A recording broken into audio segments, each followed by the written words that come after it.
Suara deburan ombak terdengar sayup-sayup menyapa keheningan malam menembus celah jendela kaca villa mewah yang menghadap langsung ke lautan lepas. Ruangan kamar bulan madu itu gelap gulita tanpa satupun lampu yang menyala. Hanya ada pantulan cahaya bulan purnama yang menyelinap masuk memberikan sedikit penerangan pada bayangan seorang wanita yang duduk diam tak bergerak di sudut ruangan. Wanita itu adalah aku, Riana, duduk mematung di atas kursi santai berbahan beludru yang dingin. Tanganku menggenggam erat sebuah gelas kaca berisi minuman dingin yang embunnya perlahan menetes membasahi jari-jariku yang gemetar. Dadaku bergemuruh hebat memendam lautan emosi yang sudah tidak bisa lagi dijelaskan dengan kata-kata. Rasanya seperti jantungku diremas kuat-kuat oleh tangan tak kasat mata membuatku sesak napas di tengah kemewahan tempat ini. Aku menunggu dengan sangat sabar membiarkan mataku terbiasa dengan kegelapan. Meresapi setiap detik kehancuran yang sebentar lagi akan meledak tepat di depan mataku sendiri. Tidak ada air mata yang menetes malam ini karena semua air mataku sudah habis terkuras selama berminggu-minggu sejak aku mengetahui kenyataan paling menjijikkan dalam hidupku. Tiba-tiba keheningan malam itu pecah oleh suara langkah kaki yang mendekat ke arah pintu villa. Terdengar suara gesekan kartu akses pada mesin pemindai pintu diikuti bunyi klik pelan yang menandakan pintu telah terbuka. Jantungku berdegup semakin kencang saat cahaya dari lorong luar menerobos masuk membelah kegelapan kamarku, disusul oleh suara tawarnya seorang wanita yang sangat aku kenal. Tawa yang dulu selalu menemaniku sejak masa sekolah. Tawa sahabat yang paling aku percayai di dunia ini. Siska melangkah masuk dengan langkah gontai setengah bersandar manja pada pelukan suamiku. Dimas, pria yang selama 5 tahun ini selalu mencium keningku setiap pagi dan berjanji akan menjagaku seumur hidupnya. Mereka masuk berpelukan mesra seolah dunia hanya milik berdua tanpa menyadari ada sepasang mata yang menatap tajam dari sudut gelap ruangan. Aku menahan napas saat mendengar Siska berbisik manja memuji betapa pintarnya Dimas membuat alasan dinas luar kota sehingga aku yang gila kerja ini percaya begitu saja. Siska bahkan tertawa kecil sambil memastikan apakah uang dari rekeningku sudah ditransfer ke rekening pribadinya untuk biaya foya-foya mereka malam ini. Setiap kata yang keluar dari mulut mereka bagaikan sayatan pisau berkarat yang mengiris-ngiris kewarasanku perlahan-lahan. Tapi aku tetap diam membiarkan mereka menikmati ilusi kebahagiaan mereka beberapa detik lagi. Siska kemudian melepaskan pelukannya dan berlari kecil dengan riang menuju ranjang besar di tengah ruangan. Ranjang yang sengaja aku minta kepada staf villa untuk ditaburi kelopak bunga mawar merah yang dibentuk melambangkan hati yang besar. Siska memeki kegirangan mengira itu adalah kejutan romantis dari Dimas untuk malam spesial mereka. Tapi langkahnya tiba-tiba terhenti dan tawanya menghilang seketika saat matanya menangkap sesuatu yang tidak biasa di tengah tumpukan bunga mawar itu. Tangannya yang lentik perlahan mengambil tumpukan map tebal yang sengaja aku letakkan di sana. Map yang berisi surat gugatan cerai, bukti mutasi rekening yang menunjukkan penggelapan uang perusahaanku, dan draft laporan kepolisian yang siap menjebloskan mereka ke penjara. Siska membalikan badan menatap Dimas dengan raut wajah kebingungan dan bertanya dengan suara bergetar tentang kertas apa yang ada di atas kasur tersebut. Inilah saat yang aku tunggu-tunggu, saat dimana aku memutar kursiku perlahan hingga berhadapan langsung dengan mereka. Lalu aku menekan tombol saklar di dinding sebelahku sehingga lampu sudut ruangan menyala terang benderang menyorot wajahku yang dingin tanpa ekspresi. Mulutku terbuka dan suaraku menggema pelan namun sangat tajam memecah kebisuan kamar itu. Aku mengatakan bahwa kertas itu adalah tagihan untuk liburan mewah mereka dan aku berharap mereka sangat menikmati malam ini karena ini akan menjadi malam terakhir mereka bernapas sebagai orang bebas. Wajah Dimas dan Siska seketika berubah pucat pasi seputih kapas seolah darah di tubuh mereka berhenti mengalir detik itu juga. Lutut Dimas tampak gemetar hebat dan rahang Siska jatuh tidak percaya melihatku duduk di sana menyambut pengkhianatan mereka dengan tatapan seorang pemenang yang berdarah dingin. Kejutan ini adalah hasil dari rasa sakit yang membakarku selama berbulan-bulan. Sebuah pembalasan dendam yang aku susun sangat rapi untuk menghancurkan dua parasit yang diam-diam menggerogoti hidupku dari dalam. Untuk memahami bagaimana suamiku yang terlihat sangat sempurna dan sahabatku yang dulu menangis mengemis pertolonganku bisa berakhir di ranjang villa mewah di Bali ini, aku harus menarik mundur waktu ke 6 bulan yang lalu. 6 bulan lalu hidupku terasa sangat sempurna dan tanpa celah sedikit pun. Bisnis butik pakaian yang aku rintis dari bawah sedang berada di puncak kesuksesan dengan omzet yang terus meningkat setiap bulannya. Aku selalu bersyukur dan berdoa memohon petunjuk kepada Allah agar bisnis ini terus berkah. Aku juga selalu berdoa ya Allah jauhkanlah keluargaku dari mara bahaya dan dekatkanlah rezeki yang halal berkat ridha MU. Saat itu aku sedang sibuk-sibuknya mempersiapkan perayaan ulang tahun pernikahan kami yang kelima. Dimas selalu tampil sebagai sosok suami idaman yang sangat pengertian. Dia selalu menyempatkan diri menjemputku di butik membawakanku makanan hangat saat aku lembur dan memijat bahuku saat aku mengeluh kelelahan mengurus pesanan pelanggan. Aku merasa menjadi wanita paling beruntung di dunia memiliki suami yang tampan perhatian dan sangat mendukung karir istrinya. Tanpa aku sadari bahwa semua perhatian itu hanyalah topeng tebal untuk menutupi kebusukan hatinya. Malam bencana itu datang bertepatan dengan hujan badai yang mengguyur deras kota kami. Suara petir menyambar-nyambar bersahutan membuat suasana rumah terasa dingin, namun aku merasa hangat berada di dalam pelukan Dimas sambil menonton televisi di ruang tengah. Tiba-tiba terdengar ketukan keras dan terburu-buru dari arah pintu depan rumah kami. Ketukan yang tidak wajar di tengah badai seperti ini membuat Dimas mengerutkan dahi dan memintaku untuk tetap duduk sementara dia berjalan memeriksa siapa yang datang malam-malam begini. Saat pintu dibuka, angin dingin langsung berhembus masuk membawa rintik hujan membasahi lantai marmer rumah kami. Dan di ambang pintu berdiri sosok wanita yang basah kuyup dari ujung rambut hingga ujung kaki dengan wajah pucat dan bibir biru bergetar menahan dingin. Wanita itu memeluk sebuah koper lusuh berukuran sedang di dadanya seolah-olah itu adalah satu-satunya harta benda yang tersisa di dunia ini. Dan ketika dia mengangkat wajahnya, aku terkesiap kaget hingga refleks berdiri dari sofa karena wanita yang menangis terseduh-seduh di hadapanku itu adalah Siska. Siska adalah teman masa sekolah menengah pertamaku. Kami dulu sangat dekat, sering berbagi bekal makanan dan saling mencontek saat ujian. Meski kami sempat putus komunikasi beberapa tahun terakhir karena kesibukan masing-masing, aku selalu menganggapnya sebagai saudari perempuanku sendiri. Malam itu Siska merosot jatuh ke lantai teras rumahku sambil menangis histeris memeluk kakiku. Dia bercerita dengan suara terputus-putus di antara isak tangisnya yang memilukan bahwa hidupnya baru saja hancur lebur malam itu. Siska bercerita panjang lebar tentang bagaimana dia ditipu habis-habisan oleh rekan bisnis kepercayaannya yang membawa kabur seluruh aset perusahaannya. Dia bilang perusahaannya dinyatakan bangkrut total.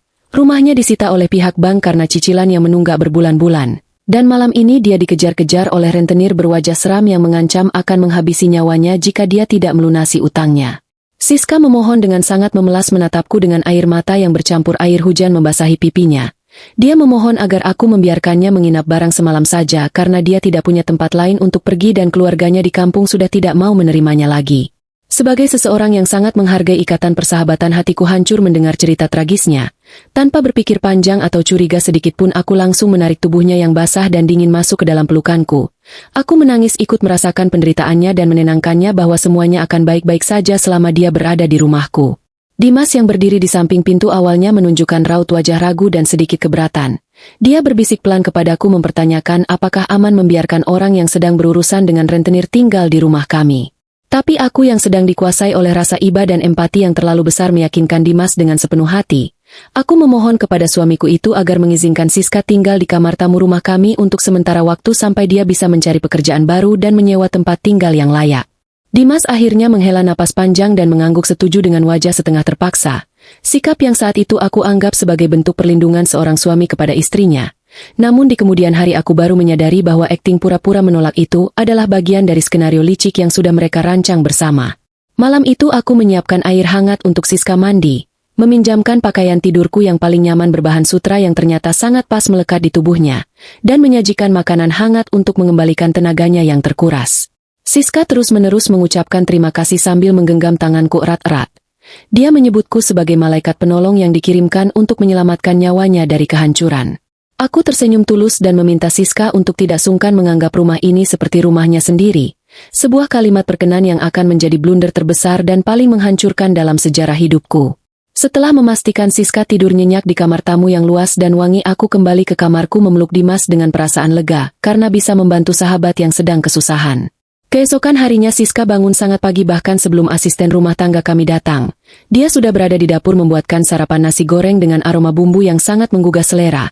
Dia juga menyiapkan secangkir kopi hitam panas yang racikannya ternyata sangat sesuai dengan selera Dimas. Saat aku dan Dimas turun ke ruang makan, Siska menyambut kami dengan senyuman ceria yang sangat berbeda dengan wajah depresi semalam.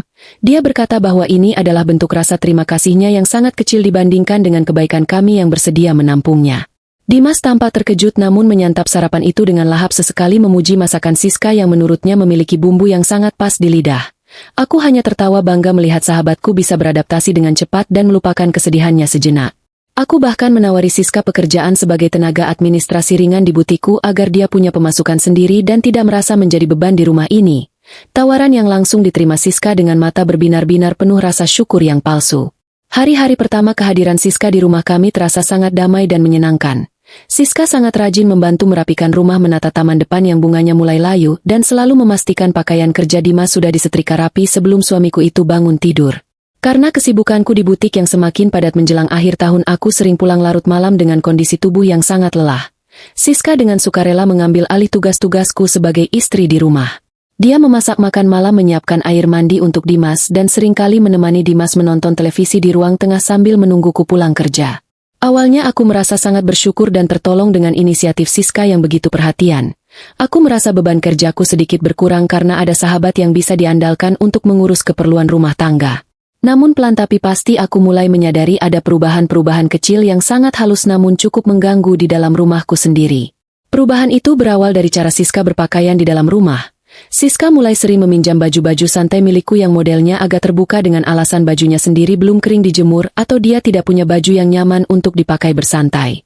Baju-baju itu entah bagaimana selalu terlihat lebih menonjolkan lekuk tubuhnya ketika dia pakai, membuat penampilannya terlihat sangat menarik meskipun hanya sedang bersantai di ruang keluarga. Puncaknya adalah ketika suatu malam aku pulang lebih cepat dari butik tanpa memberi kabar terlebih dahulu, karena kepalaku tiba-tiba terasa sangat pusing dan butuh istirahat. Saat aku membuka pintu rumah perlahan-lahan agar tidak mengejutkan mereka, aku melihat Dimas sedang duduk di sofa ruang tengah asyik menonton pertandingan sepak bola, dan Siska duduk di lantai bersandar pada kaki sofa tepat di sebelah kaki Dimas. Mereka sedang tertawa pelan membicarakan sesuatu yang tidak aku dengar jelas, dan tepat sebelum aku melangkah maju untuk menyapa, mataku tidak sengaja menangkap tatapan Dimas yang turun memandangi belahan dada Siska dengan durasi yang terlalu lama untuk disebut sebagai ketidaksengajaan. Tatapan yang penuh dengan hasrat terpendam. Tatapan yang seharusnya hanya diberikan seorang suami kepada istrinya yang sah, kini tertuju pada sahabatku yang sedang berpura-pura polos di bawah sana. Malam itu untuk pertama kalinya ada perasaan dingin yang tidak nyaman merayap pelan menyusuri tulang belakangku. Sebuah firasat buruk yang berusaha keras aku tepis demi menjaga keharmonisan rumah tangga dan persahabatanku. Kejadian di ruang keluarga malam itu terus membekas dalam ingatanku dan mengganggu konsentrasiku setiap kali aku bekerja memantau pesanan di butik. Aku berusaha keras menepis semua pikiran buruk yang bersarang di kepalaku dengan dalih bahwa aku mungkin hanya kelelahan bekerja memikirkan target penjualan sehingga perasaanku menjadi terlalu sensitif terhadap sekitarku. Aku selalu berdoa memohon ampunan kepada Allah setiap kali rasa curiga itu kembali muncul meracuni pikiranku. Aku memohon ya Allah bersihkanlah hatiku dari prasangka buruk terhadap suamiku sendiri dan lindungilah rumah tanggaku dari fitnah berkat rahmat MU.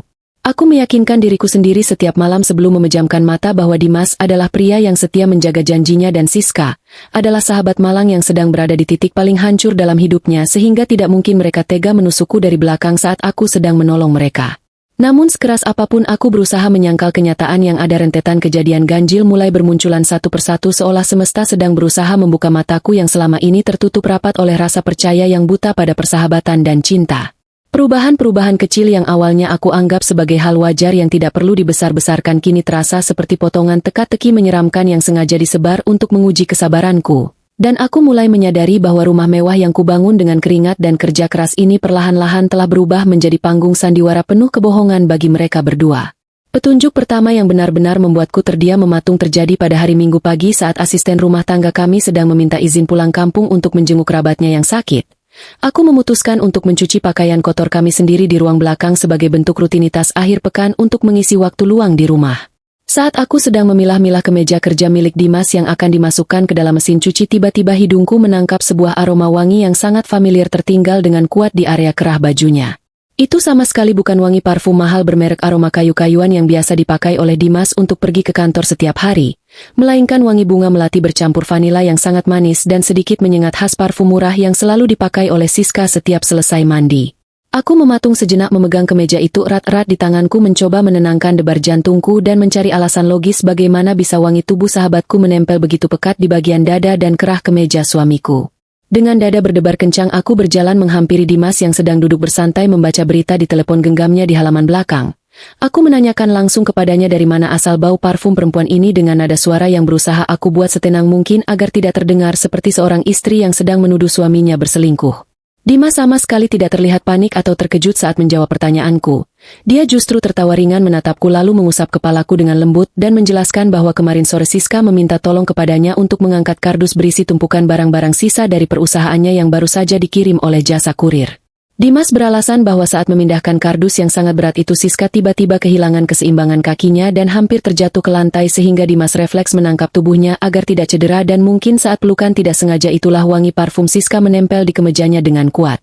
Penjelasan itu terdengar sangat masuk akal bagi orang awam dan disampaikan dengan tatapan mata yang sangat meyakinkan tanpa keraguan sedikit pun sehingga aku kembali menelan rasa curigaku bulat-bulat dan meminta maaf kepadanya karena sudah bertanya hal yang tidak penting.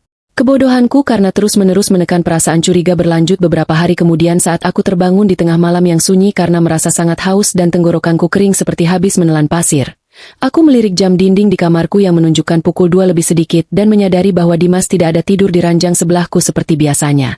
Awalnya aku mengira dia hanya pergi ke kamar mandi sebentar untuk buang air kecil. Tetapi setelah menunggu cukup lama beberapa menit di atas kasur dia tidak kunjung kembali ke kamar sehingga aku memutuskan untuk turun ke dapur lantai bawah sekalian mengambil air minum dingin di lemari es.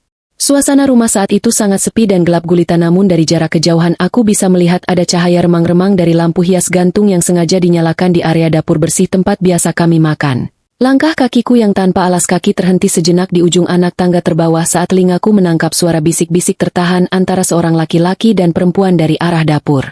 Aku melangkah pelan tanpa suara mengintip dari balik tiang dinding pemisah ruangan dan melihat pemandangan yang membuat aliran darah di sekujur tubuhku terasa berhenti berdesir detik itu juga.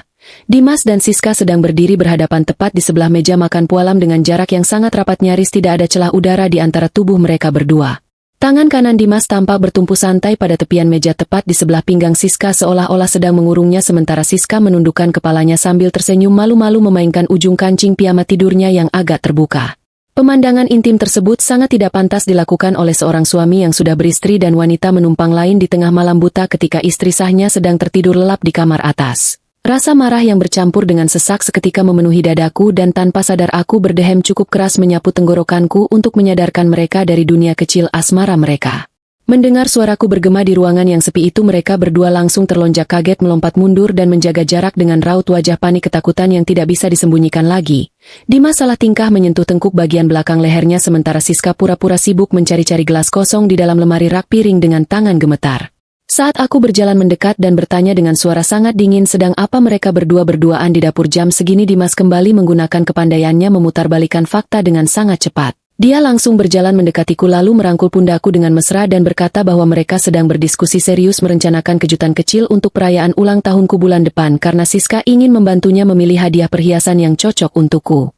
Sekali lagi aku dipaksa untuk menelan kebohongan manis itu mentah-mentah merasa bersalah di dalam hati karena sudah merusak niat baik mereka menyiapkan hadiah untukku meskipun jauh di lubuk hatiku alarm peringatan berbunyi sangat nyaring meneriakkan bahwa ada sesuatu yang sangat salah dan berbahaya sedang terjadi di dalam rumah ini. Setelah kejadian penggerebekan kecil di dapur malam itu sikap Siska perlahan-lahan mulai berubah secara drastis menjadi semakin berani dan manipulatif. Dia tidak lagi hanya berpura-pura menjadi sahabat malang yang bertindak seperti asisten rumah tangga yang rajin melainkan mulai bertingkah seolah-olah dia adalah nyonya besar penguasa sah di rumah ini yang sangat mengerti suaminya. Siska mulai berani menjatuhkan harga diriku secara halus terencana melalui sindiran-sindiran kecil tajam yang selalu dia lontarkan tepat saat kami sedang duduk bertiga bersama Dimas. Dia sangat pandai menggunakan nada suara yang terdengar penuh simpati memelas namun sebenarnya berisi racun mematikan yang dirancang untuk mencuci otak suamiku. Saat kami sedang duduk menikmati sarapan bersama di meja makan sebelum aku bersiap berangkat ke butik Siska menyajikan sepiring nasi uduk lengkap dengan lauk pauk hangat yang tertata rapi khusus di depan piring Dimas. Lalu dia duduk di kursi seberang menopang dagunya sambil menatapku sendu dan berkata betapa hebatnya aku sebagai perempuan bisa bekerja sangat keras dari pagi sampai malam mengurus bisnis pakaian tanpa henti. Siska kemudian menambahkan rentetan kalimat berbisa sambil mendesah berat bahwa jika dia yang berada di posisiku saat ini dia tidak akan pernah sanggup bekerja memeras keringat sekeras kuda poni seperti itu, karena menurutnya kodrat seorang perempuan yang sebenarnya adalah berada di rumah merawat suaminya sepenuh hati dan memastikan semua kebutuhan jasmani. Rohani suaminya terpenuhi dengan layanan sangat sempurna. Dia sengaja melirik manja ke arah Dimas meminta persetujuan atas pemikirannya yang kolot tersebut. Dan yang membuat hatiku hancur berkeping-keping pagi itu, adalah Dimas justru merespons dengan menganggukkan kepalanya tanda setuju 100%. Suamiku membalas tatapan itu dengan tersenyum manis kepada Siska dan membenarkan bahwa laki-laki memang lebih tenang dan senang melihat istrinya berdandan cantik, ada di rumah menyambutnya pulang bekerja daripada melihat istrinya sibuk mengejar uang. Mengejar ambisi karir di luar sana.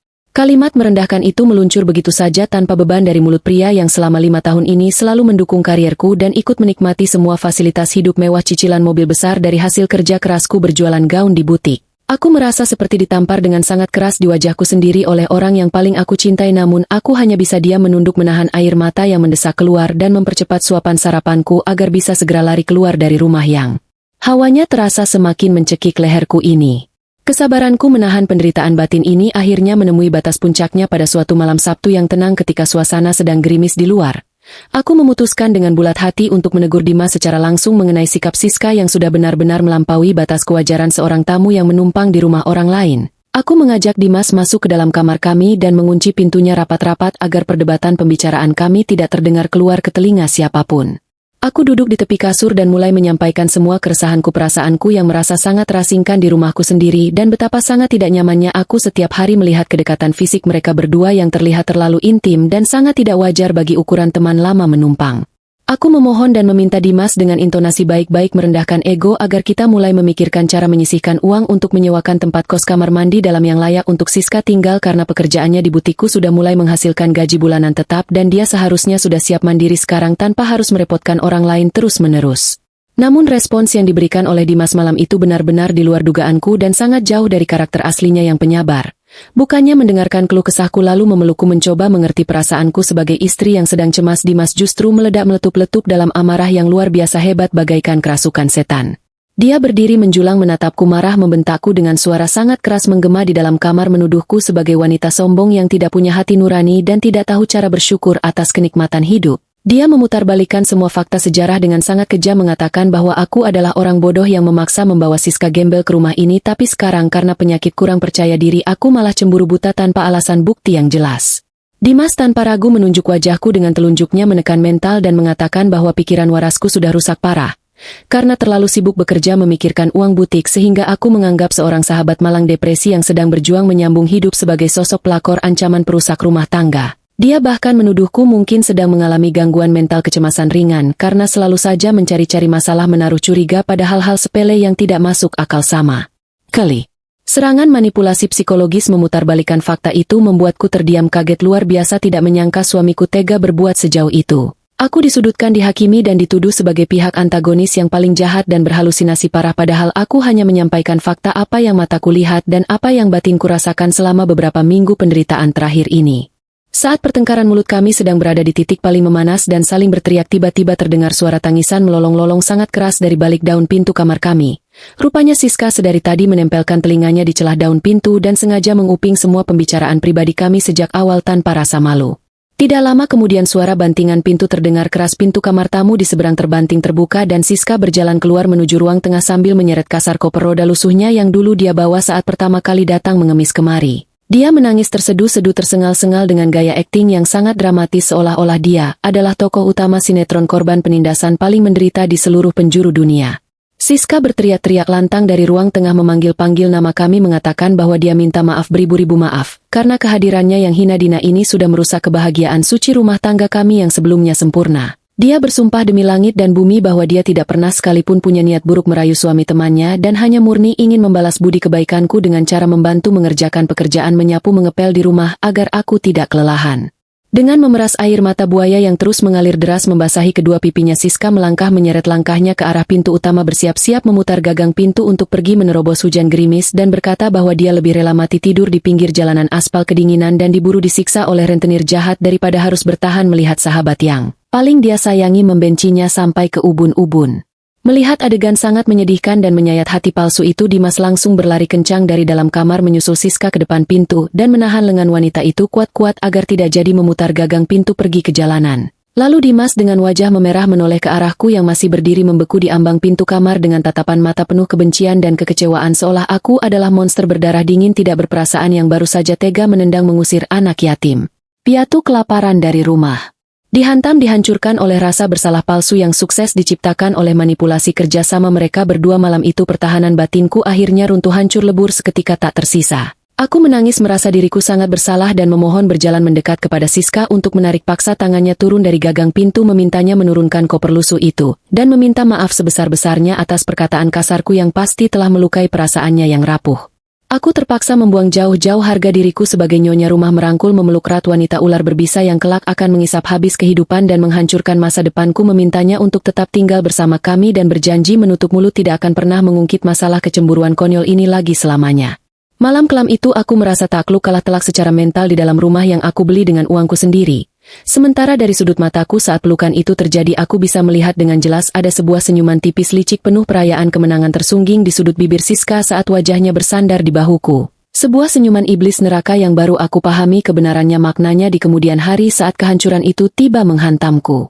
Sejak kejadian malam dramatis tangisan palsu itu, kedudukanku, posisiku di dalam struktur hierarki rumahku sendiri semakin merosot, melemah dan tidak berharga, sementara posisi Siska justru melesat naik, semakin kuat mengakar dalam mengendalikan pikiran dan perasaan suamiku sepenuhnya. Dimas mulai berani secara terang-terangan menunjukkan perubahan sifat dan sikap yang sangat drastis kasar kepadaku tanpa ada rasa segan sedikit pun untuk menyembunyikannya. Dia sering marah-marah, membentak, melempar barang tanpa alasan dasar yang jelas, mendiamkanku, mogok bicara berhari-hari lamanya jika aku secara tidak sengaja lupa menyiapkan sepatunya, dan dia selalu saja membela posisi Siska, berdiri di garda terdepan melindunginya dalam setiap perdebatan kecil, perbedaan pendapat yang sesekali terjadi di rumah tangga kami.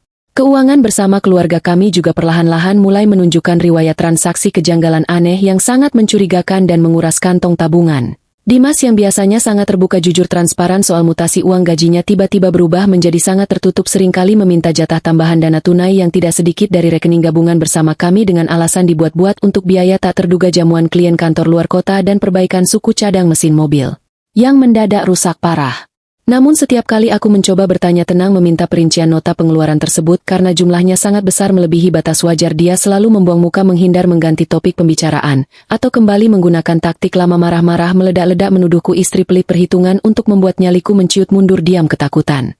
Hari-hari berat berlalu, aku seperti sedang dipaksa berjalan tanpa alas kaki di atas pecahan cangkang telur tajam. Setiap kali melangkah mendekat, berada di dekat suamiku sendiri, harus ekstra hati-hati menyaring setiap kata-kata yang keluar dari mulutku agar tidak sengaja memancing keributan amarah yang selalu berujung dengan tangisan diriku di sudut kamar yang disalahkan, dipojokkan habis-habisan.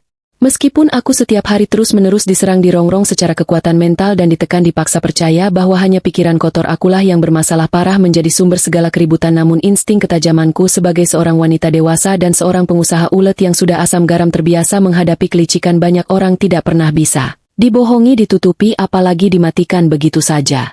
Aku tahu persis, menyadari sepenuhnya bahwa ada bangkai busuk yang baunya sangat menyengat sedang disembunyikan di kubur rapat-rapat di balik dinding tembok rumah megah ini. Aku tidak lagi menangis meratap merengek minta keadilan, melainkan aku hanya tinggal menunggu dengan sangat sabar waktu yang paling tepat kelak sampai salah satu dari mereka melakukan sebuah tindakan kecerobohan luar biasa fatal yang akan menjadi bumerang merobek, membuka seluruh kedok topeng malaikat palsu mereka secara benderang terang di siang hari. Kesempatan emas berharga yang aku tunggu-tunggu dengan doa panjang itu akhirnya datang, menyapa jauh lebih cepat dari yang pernah aku prediksikan duga. Datang bermula secara tidak sengaja dari bantuan teknologi, sebuah benda mati kecil di dalam kendaraan yang selama ini tidak pernah aku perhatikan hiraukan, namun justru kelak menjadi kunci emas pembuka gerbang pembuktian kehancuran dosa perselingkuhan mereka. Hari kebenaran itu bertepatan jatuh pada hari Rabu siang hari yang sangat cerah, matahari bersinar terik menyengat kulit saat aku terpaksa meminta Dimas untuk libur setengah hari menemaniku berkendara jauh menemui pihak pengusaha pemasok bahan kain sutra impor langgananku di daerah industri perbatasan pinggiran kota. Kami berdua berangkat meninggalkan rumah menggunakan mobil jenis sedang milik pribadiku karena mobil besar milik Dimas sejak 2 hari lalu sedang ditinggal dititipkan bermalam di bengkel langganannya untuk perbaikan turun mesin servis rutin berkala bulanan. Saat mesin mobilku dinyalakan, dihidupkan sistem hiburan cerdas yang menyatu di layar monitor sentuh bagian tengah dashboard, secara otomatis melakukan proses pencarian pemindaian, mencari perangkat telepon untuk dihubungkan, mencari gelombang pemutar musik. Dan karena Dimas saat itu bertugas duduk di posisi kursi kemudi menyetir mobil, telepon genggam pintar canggih miliknya yang kebetulan mengatur letak fiturnya dalam keadaan selalu aktif memancarkan sinyal langsung otomatis tersambung tanpa menggunakan perantara kabel, langsung merespons masuk ke sistem pengeras suara besar di dalam mobilku. Kami berkendara santai menembus kemacetan keramaian padatnya lalu lintas jalan tol dalam kota sambil mendengarkan alunan musik lagu nostalgia dari saluran stasiun radio kesukaanku yang memutar lagu kenangan masa lalu. Suasana di dalam ruang kabin mobil cukup terasa damai, tenang, dan obrolan percakapan kami sesekali diselingi candaan ringan gurauan masa lalu, seolah-olah sama sekali tidak pernah terjadi masalah pertengkaran besar yang meretakkan hubungan di antara kami berdua sebelumnya. Namun semua kedamaian, semu ketenangan palsu itu tiba-tiba seketika pecah berantakan, hancur lebur tanpa sisa ketika layar besar monitor dashboard yang ada di tengah mobil menyala terang benderang berkedip-kedip menampilkan jendela pemberitahuan peringatan bahwa ada masuk satu pesan suara rekaman baru yang barusan masuk dikirimkan ke aplikasi pesan singkat nomor telepon Dimas. Dan di layar monitor jernih itu terpampang terlihat dengan sangat jelas ukuran hurufnya nama kontak pengirim pesan yang disamarkan dengan sengaja ditulis oleh Dimas, berbunyi nama seseorang mekanik bengkel pria Parubaya yang memperbaiki mobilnya. Aku yang saat itu duduk santai di kursi empuk penumpang persis bersebelahan dengannya langsung refleks mengulurkan jari tanganku ke arah depan layar monitor dashboard dengan niat hati murni, ingin menekan tombol silang menutup pesan dan memutar lagu musik dari radio kembali berbunyi. Namun tanpa sengaja ujung kuku telunjukku menyentuh menekan masuk tombol putar bentuk segitiga pada kiriman pesan suara rekaman tersebut sepersekian detik lebih cepat sebelum tangan Dimas sempat bereaksi terburu-buru. Meraih mengambil telepon genggamnya yang diletakkan di celah pintu untuk membatalkan memutuskan koneksi sinyal sambungan. Apa yang terjadi dan terdengar membahana selanjutnya keluar dari lubang jaring pengeras suara canggih yang terpasang di keempat sudut seluruh penjuru pintu mobilku benar-benar sukses menghentikan aliran darah dan detak jantungku selama beberapa detik lamanya. Suara berat gahar yang seharusnya keluar sesuai dengan tulisan layar sama sekali bukan suara kotor berdebu milik seorang pria montir pekerja bengkel berseragam oli melainkan suara mendesah sangat manja dan menggoda milik dari seorang wanita perebut suami orang yang tawa nadanya sangat amat familiar menyakitkan melekat-lekat di relung gendang telingaku. Dari pantulan pelantang suara jernih sistem mobil menggemalah meluncur mulus suara asli Siska yang direkam menggunakan intonasi gaya bicara sangat menggoda penuh rayuan birahi yang sukses, seketika membuat seluruh aliran darah di sekujur tubuhku mendidih panas terbakar api neraka seketika itu juga. Rekaman pesan suara berdurasi 10 detik itu mengatakan berucap dengan sangat jelas jernih dan sama sekali tidak bisa dibantah, atau disangkal menggunakan logika lagi bahwa montir mekanik kesayangannya yang sangat tampan ini sudah sangat kangen rindu berat menunggu basah di kamar rumah sendirian dan mengingatkan mewanti-wanti dengan nada tegas manja agar suamiku jangan sampai lupa sore ini memencet tombol transferan mengirimkan sejumlah uang setoran mingguan ke rekening pribadinya siang ini juga untuk biaya perawatan pemutih kulit di salon. Kecantikan mewah ya sayangku cintaku. Suasana hiruk-pikuk obrolan di dalam kabin mobil yang tadinya hangat mendadak seketika hening berubah menjadi sangat senyap mati seperti di dalam ruang pendingin mayat kuburan yang amat dingin membekukan tulang sementara gemas sisa gaung kata sayang mesra dari rekaman suara Siska masih saja terngiang-ngiang memantul-mantul menghantam merobek-robek mencederai gendang telingaku secara berulang-ulang kali tanpa henti. Aku dengan gerakan-gerakan teratur sangat perlahan menolehkan kepalaku menatap lurus lekuk struktur wajah Dimas dari arah samping kiri. Pemandangan yang tersaji di sana adalah wajah suamiku pria jantan kebanggaan itu kini berubah warna seputih pucat kertas ketikan kosong HVS yang belum ditulisi tinta saking takutnya ketahuan belangnya tangannya terlihat gemetar hebat mencengkeram balutan kulit setir kemudi mobil begitu amat sangat kuat seakan ingin meremukannya hingga urat-urat biru dan buku. Buku sendi jarinya memutih menonjol keluar dan tetesan butiran keringat dingin seukuran sebesar biji jagung kuning mulai bermunculan menetes pelan dari pori-pori dahinya membasahi alisnya. Dimas menelan ludahnya air liurnya yang terasa kering kerontang dengan sangat susah payah jakunnya naik turun panik sementara kedua bola matanya terus bergerak liar memutar ke arah kiri dan menatap kaca spion ke arah kanan mencoba merangkai memikirkan berjuta-juta alasan kebohongan cerita karangan baru yang mendadak buntu di dalam isi kepalanya yang sedang mengalami kepanikan tingkat dewa luar biasa hebat. Dengan memaksakan nada suara bergetar tertahan di tenggorokan dan menarik otot bibir membentuk senyum meringis yang sangat kaku dipaksakan seperti badut Dimas perlahan membuka mulut mencoba memberikan alasan penjelasan bodoh bahwa montir mekanik bengkelnya yang botak itu memang memiliki kebiasaan buruk suka bercanda berlebihan kelewatan batas normal sering kali iseng. Mengirimkan pesan suara meminjam menggunakan merekam suara asli pacar wanitanya untuk niat tujuan murni iseng menggoda bercanda. Sekadar meminta uang tambahan tip rokok jatah preman kepadanya, karena merasa sudah akrab dekat melayani pelanggannya. Alasan karangan itu sungguh benar-benar ini adalah rekayasa kebohongan paling amat sangat bodoh paling konyol menjijikan dan paling tidak masuk akal sehat nalar manusia yang pernah diciptakan diucapkan sepanjang sejarah aku hidup mendengarkan bualan laki-laki hidung belang. Tapi kenyataannya hari itu alih-alih mengamuk memecahkan kaca mobil marah meledak besar berteriak kesetanan dan menampar kuat-kuat merobek wajahnya saat detik itu juga seperti istri-istri di luar sana aku justru memilih. Secara sadar menarik napas panjang menahan mengendalikan menekan keras nafsu emosi diriku sekuat tenaga menelan menekan mengubur semua kobaran amarah kebencianku jauh dalam-dalam ke dasar jurang perutku yang paling hitam. Aku sengaja mengalihkan pandangan memalingkan muka menatap lurus tajam ke arah bentangan aspal depan jalan raya lalu pura-pura tertawa terbahak-bahak tertawa lepas mengejek sedikit sarkas kecil dengan menggunakan pengaturan nada suara paling seringan mungkin bersandiwara berpura-pura percaya 100% sepenuhnya pada omong kosong alasan super konyol murahan tersebut. Aku menimpali membalas ucapannya dengan mengatakan betapa lucunya selera humor bercanda yang dimiliki montir mekanik bengkel. Orang miskin zaman sekarang yang berani lancang bercanda membawa-bawa nama sayang sejauh seberani itu kepada pelanggan klien VIP kantornya sendiri. Mendengar respons reaksiku yang sama sekali tidak meledak itu Dimas langsung seketika menghela membuang napas sangat panjang membuang beban dari dadanya tanda kelegaan yang amat sangat mendalam mengira dalam hati bahwa dia sudah kembali lagi berhasil membodohiku menipuku mengakali kewarasanku lagi untuk kesekian ratus kalinya tanpa dia pernah tahu menduga menyadari. Sedetik pun bahwa di balik topeng pahatan senyuman tulus bidadari di wajah ayuku ini batinku hatiku jiwaku sudah mati rasa membeku. Menjadi es batu dan fungsi kerja otak warasku telah beralih mode mulai secara sistematis merencanakan menyusun sebuah skenario kerangka pembalasan dendam yang tingkat kekejamannya sangat sadis dan berdarah dingin. Tindakan kecerobohan kesalahan luar biasa fatal yang mereka berdua lakukan tanpa sengaja pamerkan hari ini adalah bendera garis batas awal permulaan dari penggalian lubang kuburan kehancuran nasib mereka sendiri di tanganku. Karena perlu dicatat sejak detik jarum jam itu juga bergerak sosok Riana lama yang hatinya lembut pemaaf dan selalu mudah iba ditipu daya oleh air mata buaya telah resmi tewas mati membusuk dan bangkit digantikan oleh wujud baru Riana sang eksekutor yang berdarah dingin. Menghitung langkah dan bersiap sedia menguliti menelanjangi semua kebohongan sandiwara mereka secara perlahan-lahan pelan-pelan sampai mereka hancur berkeping-keping dan tidak tersisa harga dirinya sedikit pun di muka bumi ini. Tunggu saja saatnya akan tiba. Sisa perjalanan kami menuju tempat penyuplai bahan kain hari itu terasa seperti perjalanan panjang melintasi padang pasir yang sangat gersang dan menyiksa batin. Meskipun pendingin udara di dalam kabin mobil menyala dengan kekuatan penuh, aku tetap merasa gerah dan dadaku sesak seolah-olah pasokan oksigen di sekitarku perlahan-lahan ditarik habis. Dimas berusaha mencairkan suasana yang sempat membeku akibat pesan suara memalukan tadi dengan cara terus-menerus mengajakku mengobrol menanyakan hal-hal sepele tentang pekerjaan butik yang biasanya sama sekali tidak pernah dia pedulikan. Dia sengaja membesarkan volume musik radio dan bernyanyi kecil mengikuti irama lagu mencoba menampilkan citra pria santai yang tidak memiliki beban pikiran atau rahasia gelap apapun yang sedang disembunyikan dariku.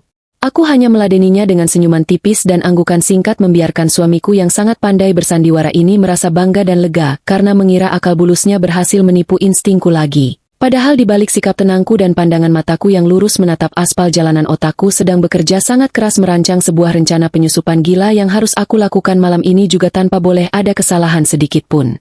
Aku bertekad bulat harus mendapatkan bukti nyata yang tidak bisa dibantah lagi, bukan sekadar dari pendengaran telinga tetapi bukti tertulis hitam di atas putih yang akan mengunci pergerakan mereka berdua sehingga mereka tidak akan pernah bisa mengelak lagi menggunakan alasan sebodoh apapun. Pertemuan bisnis dengan pihak penyuplai kain sutra siang itu aku selesaikan dengan sangat cepat dan efisien tanpa banyak basa-basi seperti biasanya, karena seluruh fokus konsentrasiku sudah sepenuhnya beralih pada rencana malam ini. Aku bahkan menolak tawaran Dimas yang mengajakku mampir makan siang di restoran mahal favorit kami dengan alasan kepalaku tiba-tiba terasa pusing, karena terlalu lama terpapar terik matahari dan aku hanya ingin segera pulang untuk beristirahat di rumah.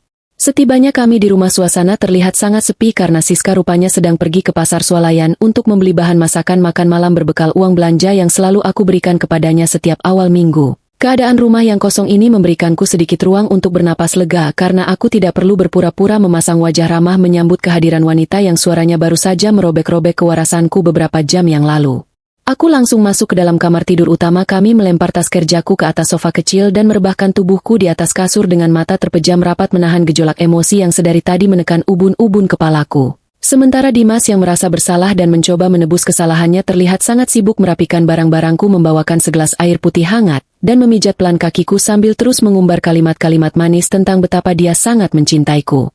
Aku membiarkan dia melakukan semua pelayanan palsu itu dengan hati yang terasa dingin membeku menunggunya lengah, dan masuk ke dalam rutinitas malamnya yang selalu rutin dia lakukan setiap kali pulang dari bepergian jauh. Aku terus memperhatikan pergerakannya dari balik kelopak mataku yang setengah terbuka, menghitung setiap menit yang berlalu dengan debaran jantung yang semakin lama semakin berdetak tidak karuan memikirkan keberanianku sendiri.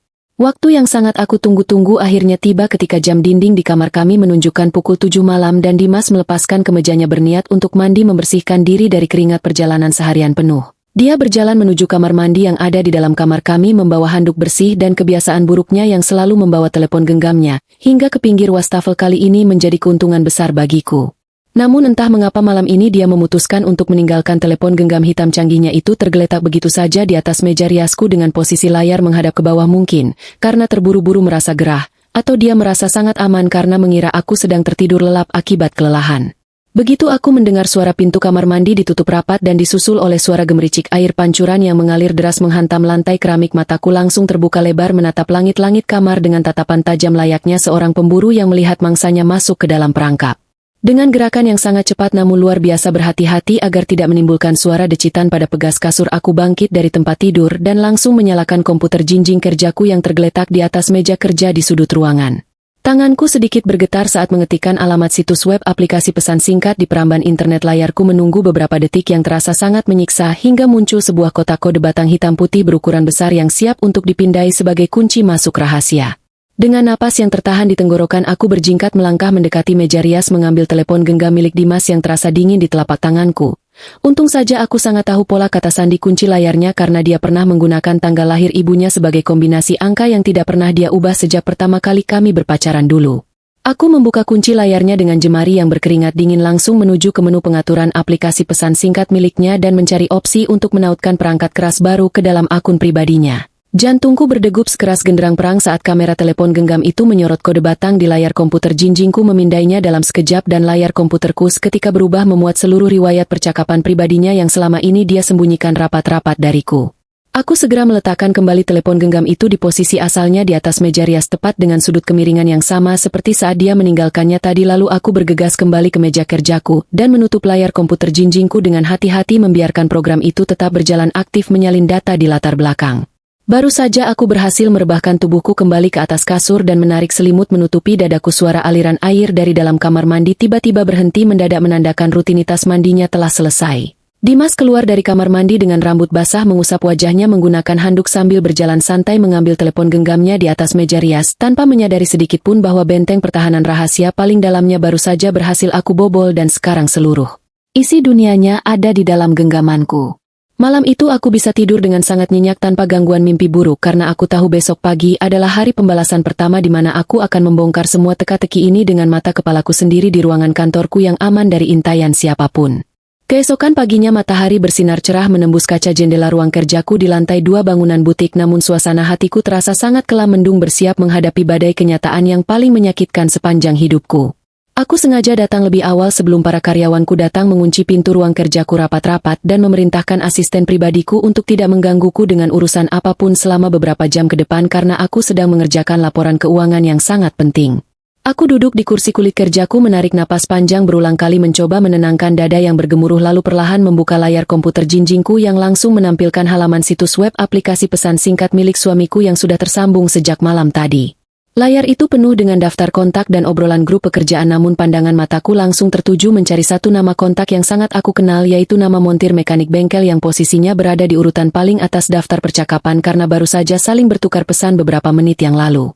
Dengan tangan yang terasa dingin membeku seperti es aku mengarahkan penunjuk tetikus ke arah nama tersebut, dan mengklik 2 kali membuka jendela percakapan yang isinya akan mengubah seluruh pandanganku terhadap kehidupan pernikahan dan persahabatan selama-lamanya.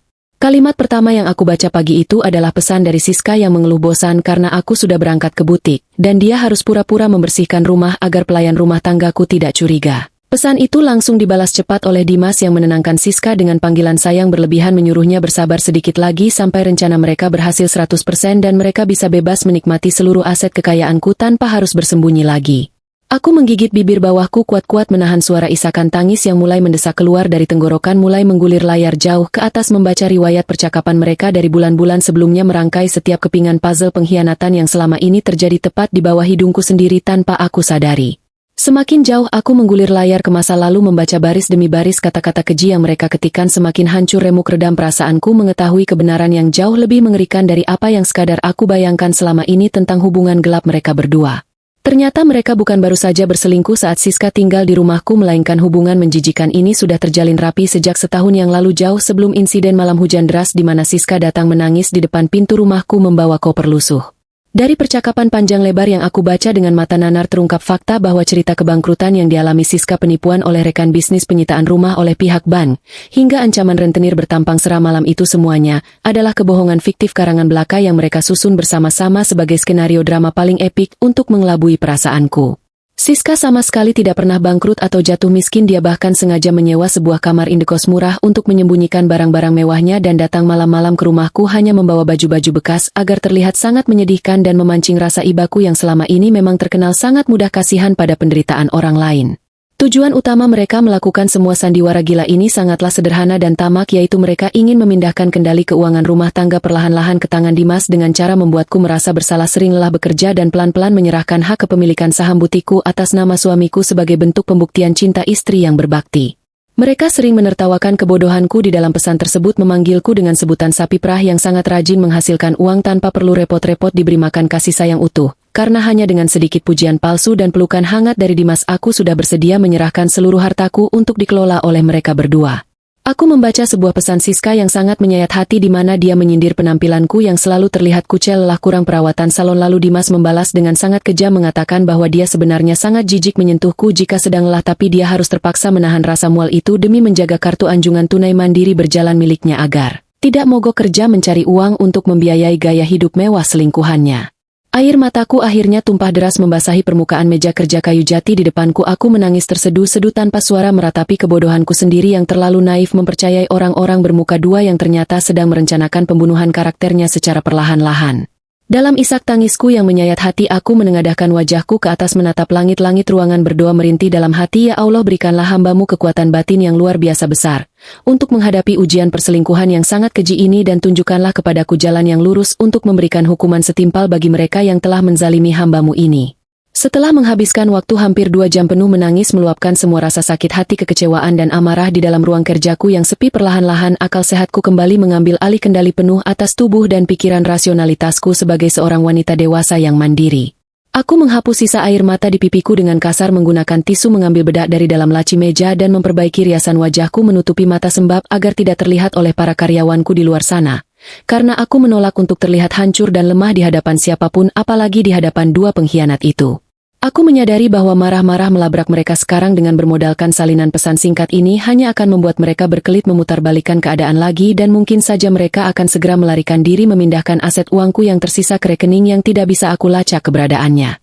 Oleh karena itu, aku harus bermain lebih cerdas, lebih halus, dan jauh lebih licik dari skenario murahan yang mereka buat. Aku harus memberikan mereka rasa aman yang palsu, memanjakan mereka dengan fasilitas yang mereka inginkan sampai mereka merasa benar-benar menang dan melupakan semua kewaspadaan diri mereka. Siang itu juga aku membuat sebuah keputusan besar yang sangat gila namun brilian. Aku mengambil kunci mobilku keluar dari butik dan melaju kencang membelah jalanan ibu kota menuju ke sebuah pusat perbelanjaan paling mewah dan eksklusif yang biasa dikunjungi oleh kalangan artis dan pejabat elit.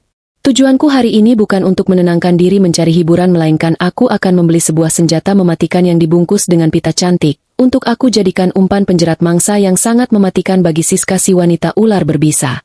Setibanya di pusat perbelanjaan mewah itu, aku melangkah pasti masuk ke dalam sebuah butik merek internasional terkenal asal benua Eropa yang menjual tas-tas kulit asli dengan harga selangit mencapai puluhan juta rupiah. Sebuah merek tas yang selama ini selalu menjadi impian dan incaran Siska setiap kali kami melihat majalah mode, namun dia tidak pernah sanggup membelinya.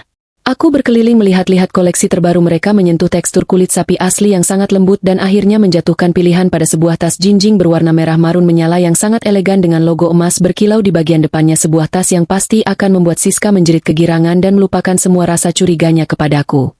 Setelah membayar lunas tas mahal itu menggunakan kartu kredit perusahaanku, aku tidak langsung pulang melainkan singgah ke sebuah toko perlengkapan elektronik canggih di lantai paling bawah pusat perbelanjaan tersebut untuk membeli sebuah alat pelacak lokasi pintar berukuran sangat kecil seukuran koin kancing baju yang bisa terhubung langsung dengan aplikasi satelit pemetaan di dalam telepon genggam milikku. Aku membawa semua barang belanjaan itu masuk ke dalam ruang privat di dalam mobilku, lalu dengan sangat hati-hati menggunakan silet tajam yang sengaja aku beli di toko perlengkapan kantor, aku menyayat sedikit lapisan kain satin halus di bagian dalam dasar tas merah marun tersebut, membuat sebuah lubang kecil rahasia yang sama sekali tidak terlihat dari luar.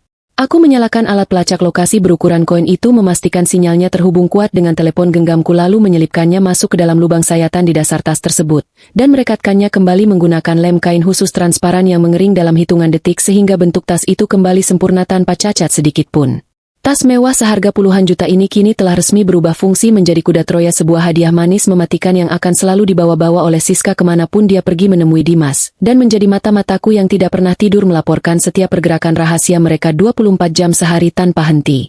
Aku tersenyum sinis menatap tas merah itu di kursi penumpang, merasa sangat puas dengan rencana brilianku karena mulai saat ini setiap langkah kaki yang mereka ambil, setiap tempat rahasia yang mereka kunjungi akan selalu berada di bawah pantauan layar telepon genggamku, menanti saat yang tepat untuk melakukan penyergapan berdarah dingin. Malam harinya aku pulang ke rumah dengan raut wajah sangat ceria seolah-olah aku baru saja mendapatkan keuntungan miliaran rupiah dari bisnis butikku. Aku masuk ke dalam rumah memanggil-manggil nama Siska dan Dimas dengan suara lantang penuh semangat, membuat mereka berdua segera bergegas berlari menemuiku di ruang keluarga dengan wajah kebingungan melihat kelakuanku yang tidak biasa. Aku menyuruh mereka duduk di sofa ruang tamu yang empuk, menatap mereka bergantian dengan senyuman termanis yang bisa aku buat, lalu aku mengangkat sebuah kotak besar berwarna putih gading dengan pita-pita emas yang sedari tadi aku sembunyikan di belakang punggungku ke atas meja kaca di hadapan mereka berdua. Aku mengatakan dengan nada suara yang sangat bersemangat bahwa hari ini adalah hari yang sangat luar biasa bahagia untukku karena butikku baru saja berhasil menembus target penjualan kuartal tahunan melampaui harapan dan aku merasa semua keberuntungan kesuksesan ini tidak lepas dari doa restu suamiku yang hebat dan bantuan tenaga dari sahabatku yang sangat rajin merawat rumah ini selama aku sibuk bekerja di luar. Siska menatap kotak mewah itu dengan mata terbelalak, lebar mulutnya sedikit terbuka tidak percaya melihat logo merek internasional impiannya tercetak jelas di atas tutup kotak tersebut. Tangannya gemetar pelan saat aku mempersilakannya untuk membuka pita emas itu dan melihat hadiah kejutan apa yang sengaja aku belikan khusus sebagai bentuk rasa terima kasihku atas semua pengorbanannya selama ini. Saat tutup kotak dibuka dan aroma khas kulit asli buatan tangan langsung menyebar memenuhi udara ruang tamu, Siska seketika menjerit histeris, melompat kegirangan langsung mengangkat tas merah marun itu dari dalam kotaknya, memeluknya erat-erat dan mencium pipiku berkali-kali merengek manja mengatakan bahwa aku adalah sahabat paling baik, paling dermawan bagaikan malaikat turun dari surga yang pernah dia kenal seumur hidupnya. Siska bergaya mematut-matutkan dirinya di depan cermin besar ruang tamu, menyelempangkan tas itu di bahunya dan berlenggak-lenggok layaknya seorang peragawati terkenal memamerkan hadiah mahal itu kepada Dimas yang saat itu sedang duduk menatapku dengan raut wajah campuran antara rasa terkejut, tidak percaya dan rasa lega yang luar biasa dalam karena melihat istrinya ternyata sangat mudah dibodohi dengan hadiah tas saja. Dimas tersenyum lebar menghampiriku, merangkul pundakku dengan mesra dan memuji kebaikanku, memanjakan sahabatku sendiri sambil mengatakan bahwa suasana rumah tangga harmonis seperti inilah yang selalu dia impikan selama ini, sebuah drama keharmonisan yang membuatku ingin tertawa terbahak-bahak sekaligus muntah secara bersamaan malam itu juga. Aku membalas pelukan suamiku, mengelus pelan lengan bajunya dan menatap pantulan wajah Siska yang sedang sibuk bersuah foto dengan tas barunya di depan cermin sambil membatin menertawakan mereka dalam hati. Bergembiralah dan nikmatilah tas mewah pelacak lokasi barumu itu, sahabatku tersayang, karena setiap foto yang kamu ambil, setiap langkah yang kamu buat akan menjadi bukti sah yang akan mengantarkan kalian berdua langsung menuju ke balik jeruji besi penjara yang dingin tanpa belas kasihan sedikit pun dari diriku. Kesabaran adalah kunci utama kemenanganku dan aku akan menari di atas penderitaan mereka pada saat pertunjukan utama itu benar-benar dimulai. Hari-hari berlalu dengan sangat lambat bagaikan siksaan neraka yang ditarik ulur tanpa belas kasihan sejak malam pembagian hadiah tas mewah berpelacak lokasi tersebut.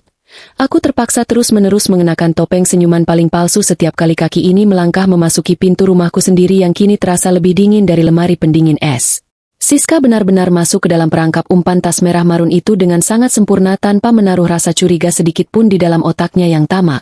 Dia selalu membawa tas kulit mahal itu kemana-mana, memamerkannya kepada asisten rumah tangga saat berbelanja sayur ke pasar swalayan dan bahkan meletakkannya tepat di sebelahnya saat dia sedang duduk bersantai menonton televisi di ruang keluarga bersama Dimas. Setiap kali aku sedang duduk di ruang kerjaku di butik mengawasi para penjahit menyelesaikan gaun pesanan pelanggan, mataku tidak pernah lepas memantau layar telepon genggamku yang terus menunjukkan pergerakan titik merah menyala dari aplikasi pelacak satelit pemetaan tersebut.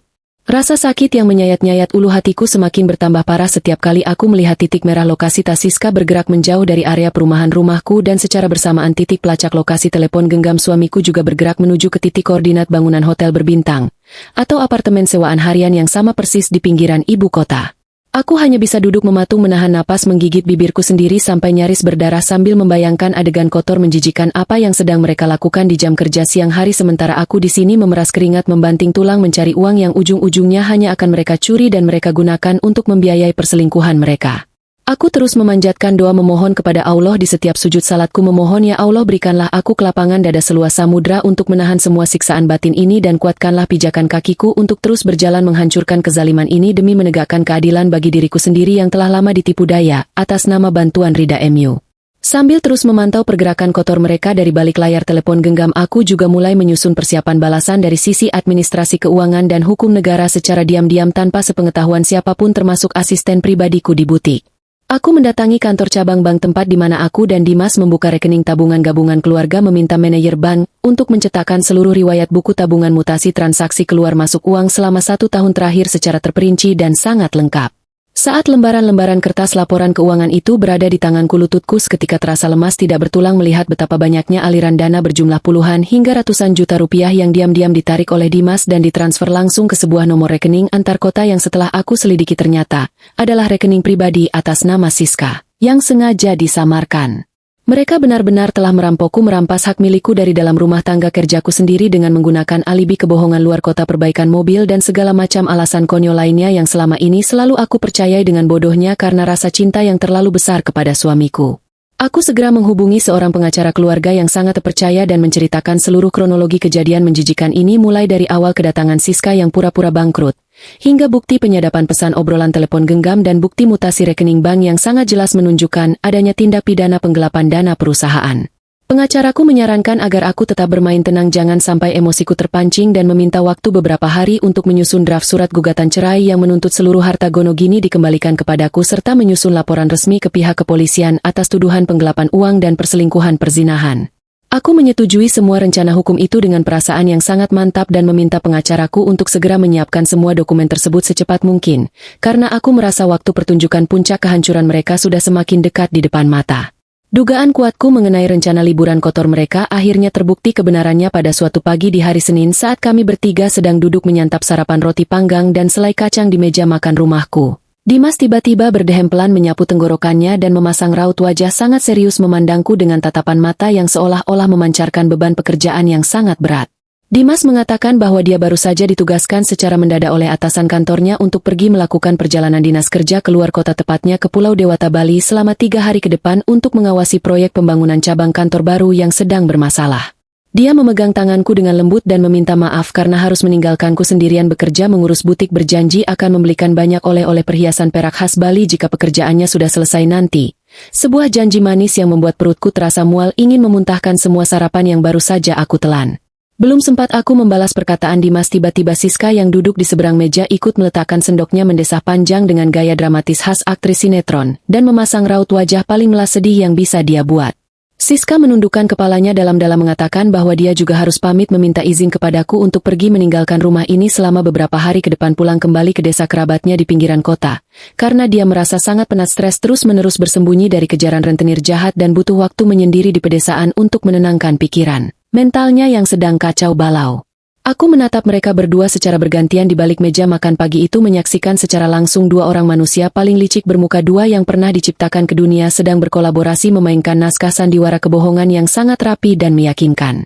Tanpa menunjukkan reaksi amarah sedikit pun, aku justru tersenyum sangat lebar menganggukkan kepalaku tanda setuju memberikan izin penuh kepada mereka berdua dan bahkan menawarkan diri untuk membantu membungkus memasukkan pakaian Dimas ke dalam koper besarnya, agar dia tidak kerepotan bersiap-siap malam ini. Aku mengatakan kepada Siska untuk berhati-hati di jalan saat pulang ke desa dan memintanya untuk tidak perlu memikirkan pekerjaan butik dulu, fokus saja memulihkan kesehatan mentalnya, karena aku sangat menyayanginya sebagai sahabat sejatiku. Kalimat-kalimat beracun itu aku lontarkan dengan sangat lancar tanpa beban, membuat Siska tersenyum lega berbinar-binar, karena merasa siasat liciknya berhasil menipu nyonya rumah yang bodoh ini untuk kesekian kalinya. Hari keberangkatan yang dinanti-nantikan itu pun tiba saat Dimas berpakaian sangat rapi menggunakan kemeja santai dan kacamata hitam memeluk erat di depan teras rumah, berpamitan mengucapkan kata cinta palsu yang langsung menguap terbang tertiup angin, lalu masuk ke dalam taksi daring yang sudah dia pesan menuju ke bandara keberangkatan. Tidak berselang lama kemudian Siska juga ikut berpamitan keluar rumah membawa sebuah koper kecil dan tentu saja tidak lupa menyandang tas kulit merah marun pemberianku di bahunya, memelukku sambil menangis kecil meminta doa agar urusan utang piutangnya cepat selesai. Lalu dia berjalan menyusuri gang kompleks rumahku untuk mencari kendaraan umum menuju ke stasiun pemberhentian. Aku berdiri tegak mematung di teras rumah melambaikan tanganku mengantar kepergian mereka dengan senyuman paling manis sampai punggung mereka benar-benar menghilang dari pandangan mataku di ujung jalan. Begitu mereka lenyap, aku langsung berbalik badan masuk ke dalam rumah, mengunci pintu rapat-rapat setengah berlari menuju ke ruang kerjaku dan langsung membuka layar komputer jinjingku yang sudah terhubung dengan aplikasi pesan singkat milik Dimas. Benar saja, sesuai dengan dugaanku, tidak ada proyek pembangunan cabang kantor baru yang bermasalah, dan tidak ada acara pulang ke desa untuk menenangkan diri dari kejaran rentenir fiktif. Yang ada di layar komputerku adalah salinan dokumen tiket penerbangan elektronik kelas bisnis menuju Pulau Dewata, Bali atas nama suamiku dan atas nama sahabatku yang jadwal penerbangannya berada di jam yang sama persis dalam satu pesawat yang sama. Mereka bahkan sudah memesan dan melunasi biaya sewa sebuah villa mewah bernuansa bulan madu romantis di kawasan paling mahal di tebing pantai selatan Bali menggunakan fasilitas kartu kredit tambahan yang tagihannya selalu dibebankan ke rekening perusahaanku setiap bulannya. Titik pelacak lokasi di telepon genggamku juga menunjukkan bahwa Siska sama sekali tidak pergi ke stasiun kereta arah desa, melainkan taksi yang dia tumpangi berputar arah menuju ke terminal keberangkatan bandara domestik yang sama dengan tempat Dimas menunggunya saat ini. Semua bukti pergerakan kebusukan mereka sudah tergambar sangat jelas terang benderang di depan mataku, layaknya sebuah peta harta karun yang menunjukkan jalan lurus menuju ke titik pusat kehancuran mereka berdua. Tanpa membuang waktu 1 detik pun lagi, aku langsung menelepon pengacaraku memberitahukan posisi koordinat tujuan pelarian mereka saat ini dan memintanya untuk segera menyusulku bertemu langsung di bandara siang ini, juga membawa seluruh berkas dokumen gugatan dan laporan polisi yang sudah kami siapkan berhari-hari lalu. Aku berlari masuk ke dalam kamar tidurku, mengeluarkan koper berukuran sedang, mengisi koper itu dengan beberapa potong pakaian santai, peralatan rias wajah, dan sepatu hak tinggi terbaikku, karena aku harus tampil sangat memukau tanpa celah sedikit pun saat menjatuhkan palu godam eksekusi di depan wajah mereka berdua nanti. Sambil mengemasi barang-barang, tanganku bergerak sangat cepat menghubungi pihak maskapai penerbangan, memesan 1 kursi penumpang di penerbangan berikutnya yang berangkat menyusul selisih 2 jam di belakang jadwal pesawat yang ditumpangi oleh Dimas dan Siska menuju arah Bali.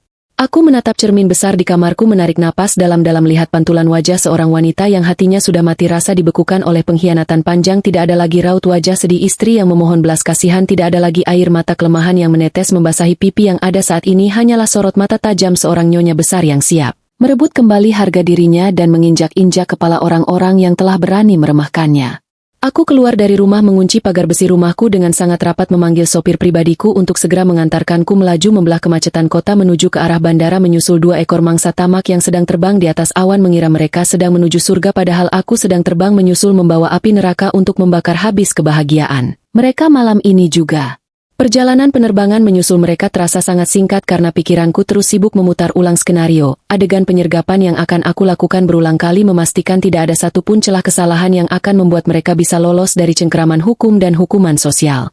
Setibanya roda pesawat pendarat menyentuh landasan aspal Bandara Udara Pulau Dewata, udara panas tropis yang menyengat langsung menyambut kulitku, namun rasa panas itu sama sekali tidak sebanding dengan rasa panas mendidih di dalam kepalaku yang tidak sabar ingin segera menyelesaikan urusan kotor ini secepat mungkin.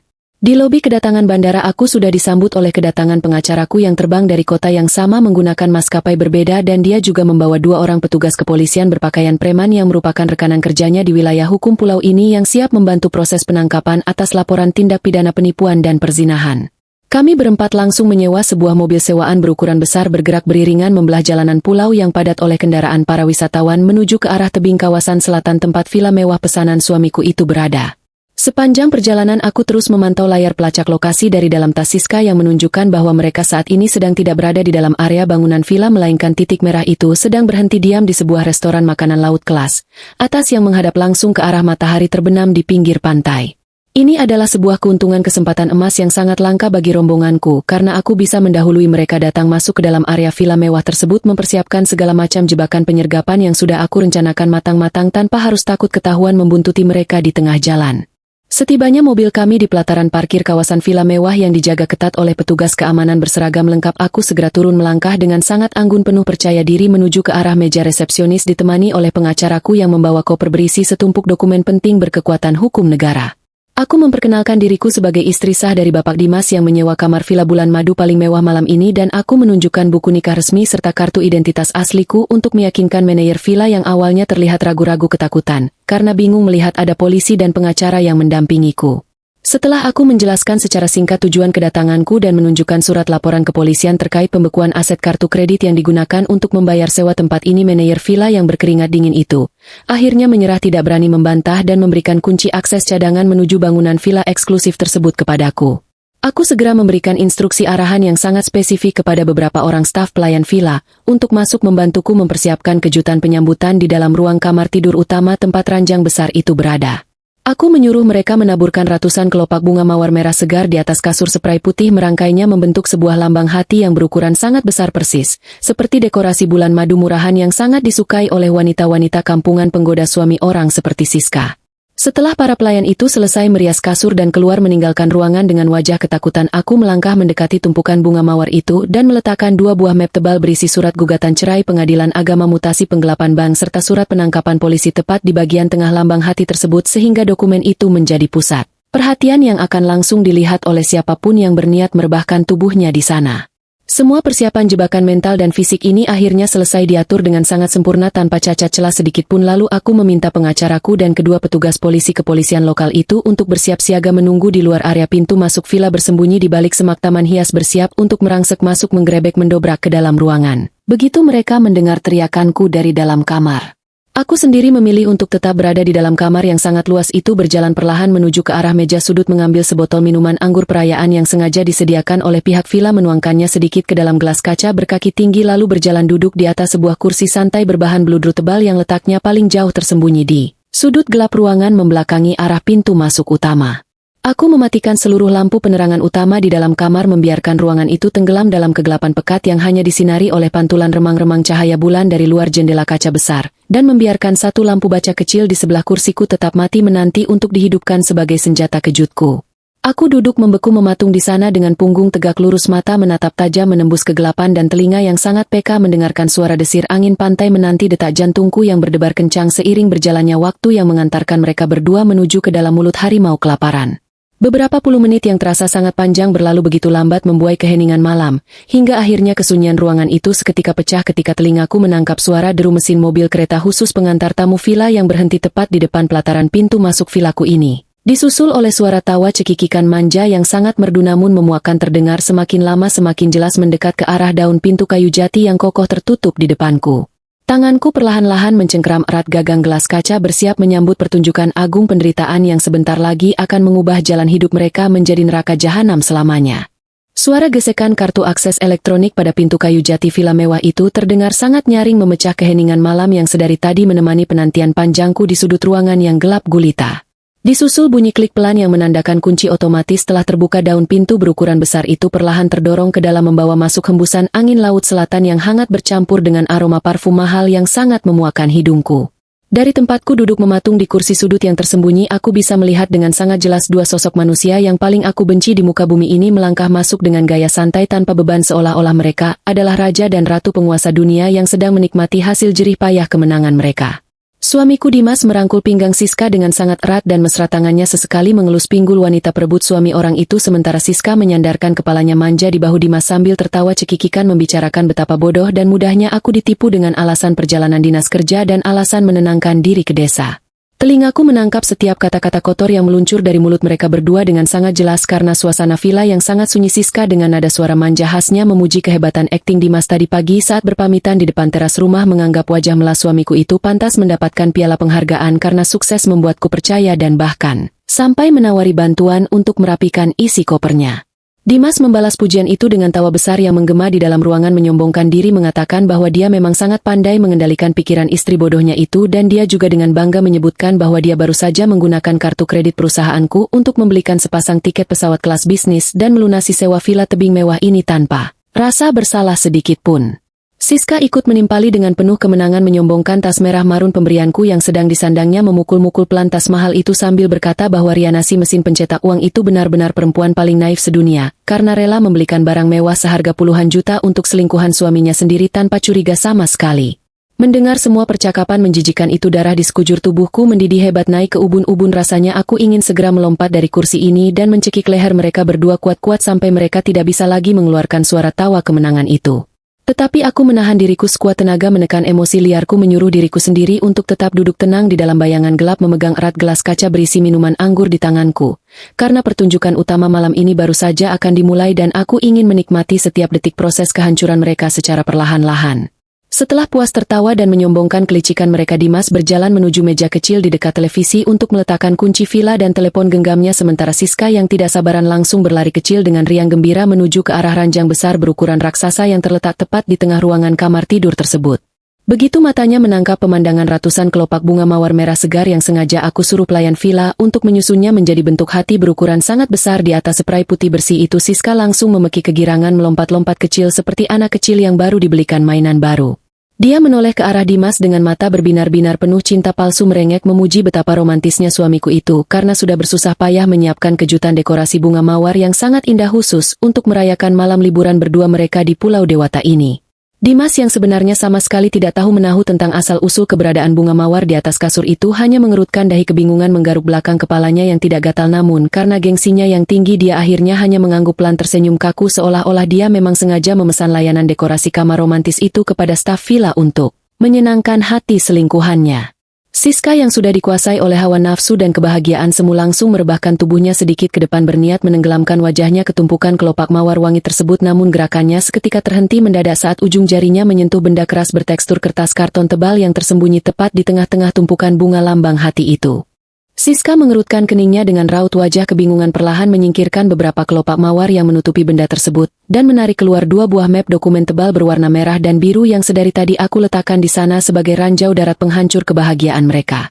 Dia membolak-balikan map tebal itu di bawah cahaya remang-remang pantulan bulan, mencoba membaca deretan huruf kapital yang tercetak jelas di bagian halaman sampul depan dokumen hukum tersebut dengan mata yang mulai menyipit karena kurangnya penerangan lampu di dalam kamar. Suara Siska mendadak berubah menjadi parau dan bergetar saat dia mengeja pelan tulisan yang ada di sampul dokumen itu, memanggil nama Dimas dengan nada suara yang penuh kepanikan dan kebingungan tingkat tinggi, menanyakan kertas tagihan apa yang sengaja ditaruh oleh pelayan villa di atas kasur ini. Karena di sana tertulis jelas ada kop surat logo Pengadilan Agama Ibu Kota dan logo Kepolisian Resor Kota Besar. Dimas yang mendengar nada panik dari suara Siska langsung berjalan tergesa-gesa menghampiri sisi kasur, merebut map dokumen itu dari tangan Siska dengan kasar dan mencoba membacanya sendiri, mendekatkan kertas itu ke wajahnya untuk melihat lebih jelas apa sebenarnya isi dari berkas tebal misterius yang merusak suasana malam romantisnya tersebut. Pada detik yang sangat krusial itulah aku memutuskan bahwa waktu bermain-main peta umpet ini sudah habis, dan saatnya sang eksekutor muncul ke atas panggung untuk memberikan hukuman cambuk kebenaran kepada 2 orang pesakitan yang sedang kebingungan ini. Dengan gerakan yang sangat lambat terukur dan penuh ketenangan aku membuka suaraku memecah kebisuan sudut ruangan yang gelap itu, menggemakan suaraku yang terdengar sangat dingin, datar dan tajam menyayat udara malam, menyapa mereka berdua dengan kalimat bahwa kertas yang sedang mereka pegang itu adalah tagihan biaya untuk liburan mewah mereka, dan aku sangat berharap mereka bisa menikmati malam ini sepuas-puasnya karena ini adalah malam terakhir mereka bisa bernapas menghirup udara bebas sebagai orang yang tidak memakai baju tahanan. Bersamaan dengan kalimat penutup yang keluar dari mulutku itu, tanganku langsung bergerak cepat menekan tombol saklar lampu baca yang menempel di dinding tepat di sebelah kursiku, sehingga cahaya kuning terang benderang seketika menyala menyorot tajam langsung ke arah wajahku dan menerangi seluruh sudut ruangan yang tadinya gelap gulita. Efek kejut dari cahaya lampu yang tiba-tiba menyala dan suara kemunculanku yang sangat tidak disangka-sangka itu sukses memberikan pukulan telak mematikan bagi kewarasan Dimas dan Siska malam itu juga. Dimas langsung terlonjak kaget mundur beberapa langkah ke belakang saking terkejutnya sampai kakinya tersandung karpet tebal villa dan dia nyaris jatuh terjengkang ke lantai, sementara map dokumen di tangannya terlepas jatuh berserakan menghamburkan kertas-kertas bukti mutasi rekening ke atas lantai marmer.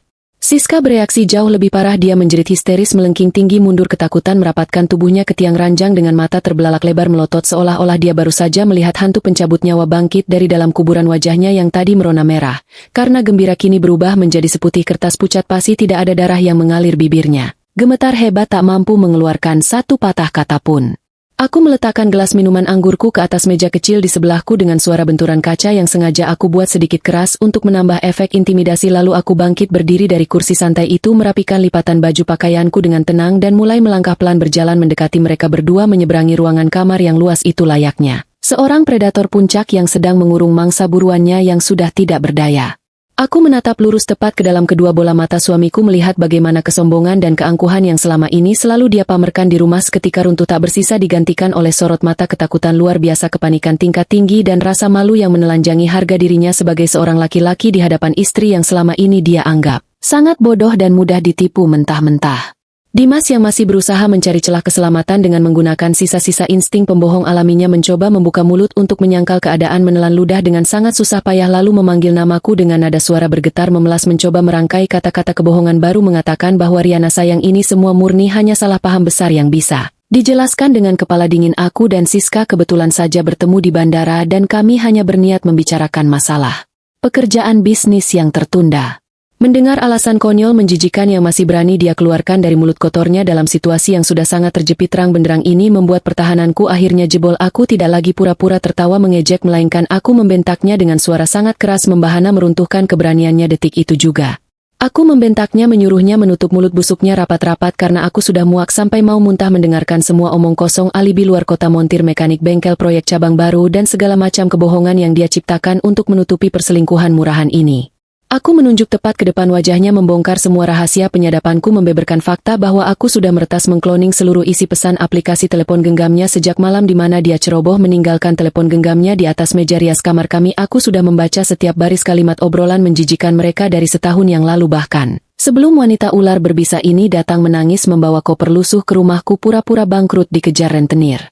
Aku melangkah semakin dekat ke arah Siska yang kini menangis gemetar ketakutan menunjuk tas merah marun yang masih tersandang di bahunya menertawakan kebodohannya mengatakan betapa bodohnya dia mengira aku akan dengan ikhlas memberikan tas seharga puluhan juta kepada parasit perusak rumah tangga tanpa alasan yang jelas, karena di dalam lapisan tas mewah yang sangat dia banggakan itu sudah aku tanamkan alat pelacak lokasi satelit canggih yang membuatku tahu kemana saja dia pergi ke hotel mana saja mereka menginap dan restoran mana saja yang mereka pakai untuk memakan uang hasil keringatku selama beberapa minggu terakhir ini. Kenyataan telak mengenai penyadapan pesan telepon genggam dan alat pelacak lokasi di dalam tas mewah itu benar-benar menjadi pukulan palu godam terakhir yang menghancurkan seluruh sisa-sisa kewarasan dan harapan mereka untuk bisa lolos dari jebakan ini. Siska langsung melemparkan tas merah mahal itu ke lantai seolah-olah tas itu adalah benda beracun yang membakar kulitnya. Dia menangis terseduh-seduh melolong meminta ampun menyadari bahwa selama ini dia tidak pernah menang membohongiku melainkan akulah yang sengaja memberinya panggung sandiwara untuk mengumpulkan bukti kejahatannya sendiri. Dimas ketika lemas lututnya tidak mampu lagi menopang berat badannya dia jatuh berlutut di atas lantai marmer villa yang dingin tepat di depan ujung sepatuku menundukkan kepalanya dalam-dalam menangis merengek seperti anak kecil memohon memanggil-manggil namaku meminta diberikan satu kesempatan kedua berjanji akan meninggalkan Siska detik ini juga dan kembali menjadi suami yang berbakti kepadaku. Aku menatap pria malang yang berlutut di bawah kakiku ini dengan perasaan sangat jijik tidak ada lagi sedikit pun rasa cinta iba atau belas kasihan yang tersisa di dalam hatiku untuk manusia pengkhianat ini. Aku hanya merasa lega, karena akhirnya bisul bernanah yang selama ini menyiksa hidupku sudah pecah dan siap untuk dibersihkan sampai ke akar-akarnya. Aku menjawab permohonan ampunnya dengan senyuman paling sinis mengatakan bahwa kesempatan kedua itu hanya diberikan kepada manusia yang tidak sengaja melakukan kesalahan bukan kepada manusia iblis yang merencanakan kejahatan penipuan penggelapan uang harta istri selama lebih dari 1 tahun penuh secara sadar dan sengaja demi memuaskan nafsu binatangnya bersama wanita lain. Tanpa menunggu balasan dari mulut suamiku aku merogoh saku celanaku mengeluarkan telepon genggamku dan mengirimkan sebuah pesan singkat kode perintah kepada pengacaraku yang sedari tadi sudah menunggu siaga di luar bangunan villa bersama pihak berwajib untuk segera masuk melakukan tugas penyergapan resmi mengeksekusi mereka secara hukum negara yang berlaku saat ini juga. Hanya berselang beberapa detik setelah pesanku terkirim suara bantingan pintu depan villa terdengar sangat keras ditendang terbuka dari luar disusul oleh suara derap langkah sepatu bot berat yang berlari cepat memasuki area lorong menuju ke dalam kamar tidur utama tempat kami berada. Pengacaraku yang mengenakan setelan jas rapi masuk mendahului diikuti oleh 2 orang petugas kepolisian lokal berpakaian preman yang langsung menyebar mengambil posisi sigap mengamankan area ruangan memastikan tidak ada satupun dari kedua tersangka ini yang berani mengambil langkah nekat untuk melarikan diri melompat dari jendela tebing. Kedatangan pihak penegak hukum bersenjata lengkap itu sukses membuat suasana di dalam kamar villa mewah tersebut berubah menjadi tempat kejadian perkara kejahatan yang sangat menegangkan membuat napas Dimas dan Siska seolah terhenti total melihat borgol besi perak berkilau yang sudah disiapkan oleh salah satu petugas di tangannya. Pengacaraku melangkah maju mengambil dokumen map tebal yang tadi berserakan di atas lantai merapikannya dan mulai membacakan isi surat gugatan tuntutan dengan suara lantang tegas menggelegar di seluruh penjuru ruangan membacakan poin-poin krusial, bahwa per malam ini juga seluruh akses rekening ban milik Dimas kartu kredit tambahan atas nama perusahaan dan semua hak penggunaan aset bergerak berupa mobil mewah yang dibeli menggunakan uang butik telah diblokir dibekukan secara resmi oleh pihak bank atas perintah hukum pengadilan terkait adanya indikasi kuat tindak pidana pencurian dalam keluarga dan penggelapan dana perusahaan skala besar. Pengacaraku juga menambahkan bahwa rumah mewah yang selama ini mereka tinggali dan mereka rencanakan untuk kuasai itu sepenuhnya adalah hak milik mutlak atas namaku sebelum pernikahan terjadi sehingga Dimas tidak memiliki hak sepeser pun untuk menuntut bagian harta gonogini dan dia dilarang keras untuk kembali menginjakan kakinya di rumah itu mulai detik ini juga, berdasarkan surat perintah penahanan menjauh. Setelah pengacaraku selesai membacakan hukuman pemiskinan aset tersebut giliran pihak kepolisian yang maju membacakan hak-hak tersangka dan pasal-pasal tindak pidana yang akan disangkakan kepada mereka berdua yaitu pasal berlapis mengenai penipuan berencana penggelapan uang perusahaan dengan kerugian mencapai ratusan juta rupiah yang buktinya sudah sangat lengkap berada di tangan penyidik serta tambahan pasal delik aduan mengenai perzinahan perselingkuhan yang dilakukan di luar ikatan pernikahan sah yang ancaman hukumannya bisa membuat mereka membusuk di dalam sel tahanan penjara selama bertahun-tahun lamanya. Mendengar ancaman hukuman penjara yang sangat nyata dan penyitaan seluruh fasilitas hidup mewah yang selama ini dia nikmati secara gratis mental Dimas langsung hancur lebur berkeping-keping dan disinilah insting bertahan hidup manusia pengecut paling dasar muncul menunjukkan wujud aslinya yang sangat memuakan. Bukannya melindungi wanita selingkuhan yang selama ini dia manjakan dan dia bela mati-matian di depanku Dimas justru langsung menoleh tajam ke arah Siska dengan wajah penuh kebencian dan urat leher menonjol menunjuk-nunjuk wajah sahabatku itu menyalahkan Siska atas semua bencana kehancuran yang menimpanya malam ini. Dimas berteriak histeris di hadapan polisi dan pengacaraku mengatakan bersumpah bahwa dia sama sekali tidak bersalah, dia hanyalah korban kelicikan manipulasi dari Siska, si wanita ular gila harta yang terus-menerus merayunya, menggodanya dengan pakaian seksi di rumah dan memerasnya meminta jatah uang transferan perawatan salon setiap minggu jika tidak Siska mengancam akan membongkar perselingkuhan ini kepadaku. Dimas dengan tanpa rasa malu memutarbalikkan fakta, menuduh Siska sebagai otak perencana utama yang menyuruhnya untuk diam-diam memindahkan uang dari rekening perusahaan butik ke rekening siluman milik Siska dengan alasan untuk modal usaha masa depan mereka berdua, padahal Dimas mengaku dia masih sangat mencintaiku istri sahnya dan hanya hilaf sesaat karena godaan setan betina di depannya ini. Mendengar pengkhianatan balik yang dilakukan oleh pria yang selama ini berjanji akan menjadikannya nyonya besar, Siska tentu saja tidak terima dan langsung meledak amarahnya seperti gunung berapi yang memuntahkan lahar panas. Dia melompat maju menyerang Dimas, menampar wajah suamiku itu dengan sangat keras, hingga terdengar bunyi tamparan yang nyaring menggema di ruangan kamar. Mencakar lengan ke meja Dimas sambil berteriak memaki-maki menggunakan semua kata-kata kotor kebun binatang yang dia ketahui. Siska membongkar semua aib Dimas, berteriak menangis mengatakan bahwa Dimaslah laki-laki serakah yang pertama kali mendekatinya, merayunya karena Dimas benci melihat istri sahnya jauh lebih sukses, lebih kaya dan lebih mandiri darinya. Dimas merasa harga dirinya sebagai laki-laki terinjak-injak di rumah sehingga dia mencari pelarian, mencari pengakuan kehebatan dengan cara meniduri sahabat istrinya sendiri dan menggunakan uang istrinya untuk membelikan barang-barang mewah agar terlihat seperti orang kaya sungguhan di mata selingkuhannya. Mereka berdua saling serang, saling cakar, saling lempar kesalahan, membongkar aib kebusukan masing-masing di depan mataku, saling berusaha menyelamatkan leher mereka sendiri dari jeratan hukum penjara, mempertontonkan sebuah pertunjukan drama pengkhianatan di atas pengkhianatan yang sangat menjijikan, namun di saat yang bersamaan memberikan kepuasan batin yang luar biasa besar bagiku yang menontonnya dari pinggir lapangan. Petugas kepolisian akhirnya harus turun tangan bertindak tegas memisahkan perkelahian fisik konyol kedua tersangka itu, menarik tubuh Siska menjauh dan memegang erat kedua lengan Dimas agar mereka tidak saling bunuh di tempat kejadian perkara. Setelah keributan memalukan itu berhasil diredam, aku melangkah maju berjalan pelan mendekati Siska yang napasnya masih terengah-engah, rambutnya berantakan acak-acakan dan riasan wajahnya luntur berantakan bercampur air mata hitam maskara membuatnya terlihat sangat menyedihkan dan jelek. Tanpa mengucapkan sepatah kata pun aku membungkuk mengambil tas kulit merah marun seharga puluhan juta yang tadi dia lemparkan ke lantai, membersihkan debu yang menempel di permukaannya lalu menyandangkannya di bahuku sendiri, mengambil kembali hak kepemilikan barang mewah yang aku beli dengan uang keringatku sendiri. Siska hanya bisa menatap tindakanku dengan pandangan mata kosong melongo, tidak berdaya menyadari bahwa mulai detik ini seluruh kehidupannya kembali ke titik nol, bahkan jauh lebih buruk dari sebelum dia mengenalku.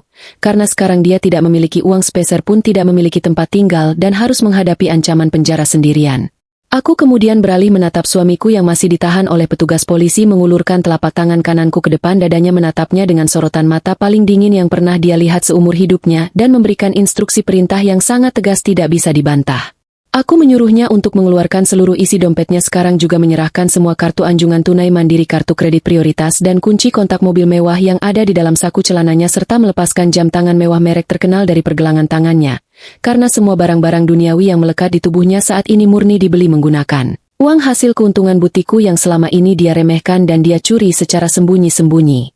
Dengan tangan yang sangat gemetar dan air mata yang terus mengalir membasahi pipinya, Dimas terpaksa menuruti semua perintahku, melepaskan jam tangan mahalnya, merogoh saku celananya, menyerahkan dompet kulitnya dan kunci mobilnya ke atas telapak tanganku, satu persatu melucuti semua atribut kekayaan palsu yang selama ini dia gunakan untuk menarik hati perempuan lain, dan kini dia benar-benar kembali menjadi pria menyedihkan yang tidak memiliki apa-apa selain pakaian yang menempel di badannya saja.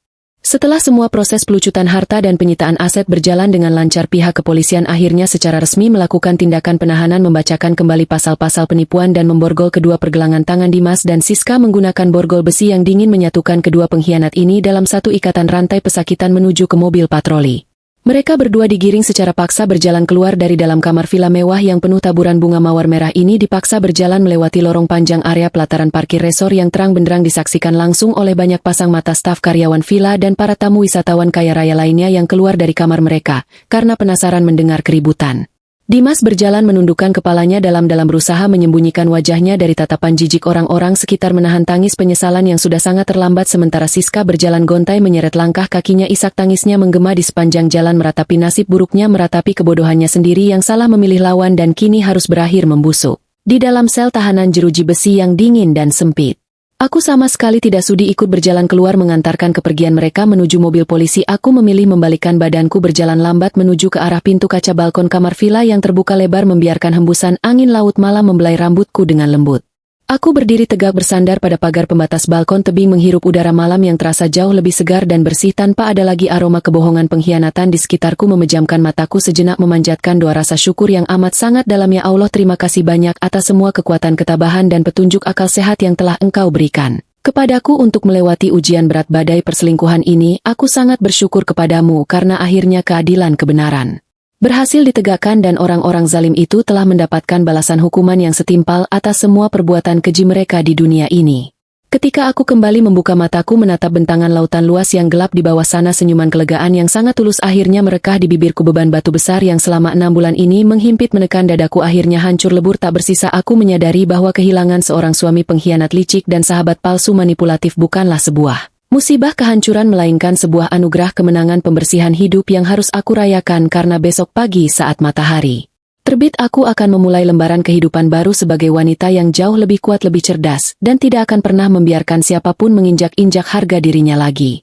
Aku menyesap sisa minuman anggur di gelasku, perlahan menikmati rasa manis kemenangan yang mengalir di tenggorokanku, menatap bintang-bintang di langit Bali menunggu hari esok yang cerah membawa kebebasan sejati bagi diriku seutuhnya. Sinar matahari pagi menembus celah kaca jendela villa mewah menyapu wajahku dengan kehangatan yang terasa sangat berbeda dari hari-hari sebelumnya. Pagi ini aku terbangun dari tidur yang sangat lelap tanpa ada sedikitpun beban pikiran yang menggelayut di kepalaku. Aku membuka mata menatap langit-langit kamar dengan senyuman tipis, menyadari bahwa semalam aku tidur sendirian di ranjang besar ini, namun perasaanku jauh lebih tenang dan damai dibandingkan saat aku tidur berdampingan dengan seorang pria pengkhianat selama berbulan-bulan lamanya. Sisa-sisa kekacauan semalam masih terlihat jelas di sudut ruangan. Ada kelopak bunga mawar merah yang berserakan berantakan terinjak-injak sepatu polisi, dan ada gelas minuman anggurku yang masih tersisa separuh di atas meja kecil. Aku beranjak bangun dari kasur, melangkah menuju kamar mandi untuk membersihkan diri, bersiap-siap kembali pulang ke ibu kota untuk menyelesaikan sisa pertempuran hukum yang sudah menanti di depan mata. Saat aku berjalan keluar dari pintu lobi villa menuju mobil sewaan yang sudah menungguku, para staf karyawan villa menundukkan kepala memberikan salam hormat dengan tatapan mata yang penuh rasa segan dan kekaguman. Mereka seolah tahu bahwa wanita yang sedang berjalan melewati mereka ini bukanlah wanita sembarangan yang bisa dipermainkan, melainkan seorang pemenang yang baru saja menendang keluar 2 sampah masyarakat dari kehidupannya. Perjalanan udara pulang ke ibu kota terasa sangat singkat dan menyenangkan. Aku menikmati segelas jus jeruk dingin di kursi penumpang sambil memikirkan rencana pengembangan bisnis butikku yang sempat tertunda, karena aku terlalu sibuk mengurus drama perselingkuhan murahan ini. Setibanya di rumah, aku langsung disambut oleh pemandangan yang cukup menguras emosi, namun sudah sangat aku antisipasi sebelumnya. Di depan pagar rumahku sudah berdiri ibu mertuaku ditemani oleh salah satu kakak perempuan Dimas yang datang jauh-jauh dari luar kota dengan wajah sembab sehabis menangis semalaman penuh. Rupanya kabar penangkapan Dimas di Pulau Dewata semalam sudah sampai ke telinga keluarga besarnya melalui pemberitahuan pihak kepolisian resor kota setempat. Ibu mertuaku langsung berlari menghampiriku saat aku turun dari mobil, bersimpuh memeluk kakiku di halaman garasi, menangis terseduh-seduh memohon belas kasihan dariku agar aku mau mencabut laporan kepolisian dan membebaskan putra kesayangannya dari jeruji besi. Dia memohon memelas, mengatakan bahwa Dimas pasti hanya hilaf sesaat diguna-guna oleh Siska, si wanita jahat itu, dan berjanji akan menyuruh Dimas bersujud mencuci kakiku asalkan dia tidak dipenjara dan masa depannya tidak hancur lebur.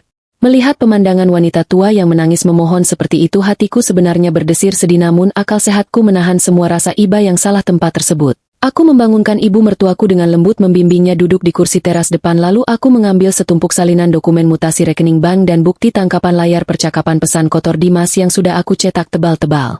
Aku meletakkan tumpukan bukti kejahatan itu di atas pangkuan ibu mertuaku, memintanya untuk membaca sendiri rentetan transaksi bernilai ratusan juta rupiah yang dicuri oleh darah dagingnya sendiri dari perusahaan menantunya untuk membiayai gaya hidup mewah wanita selingkuhannya.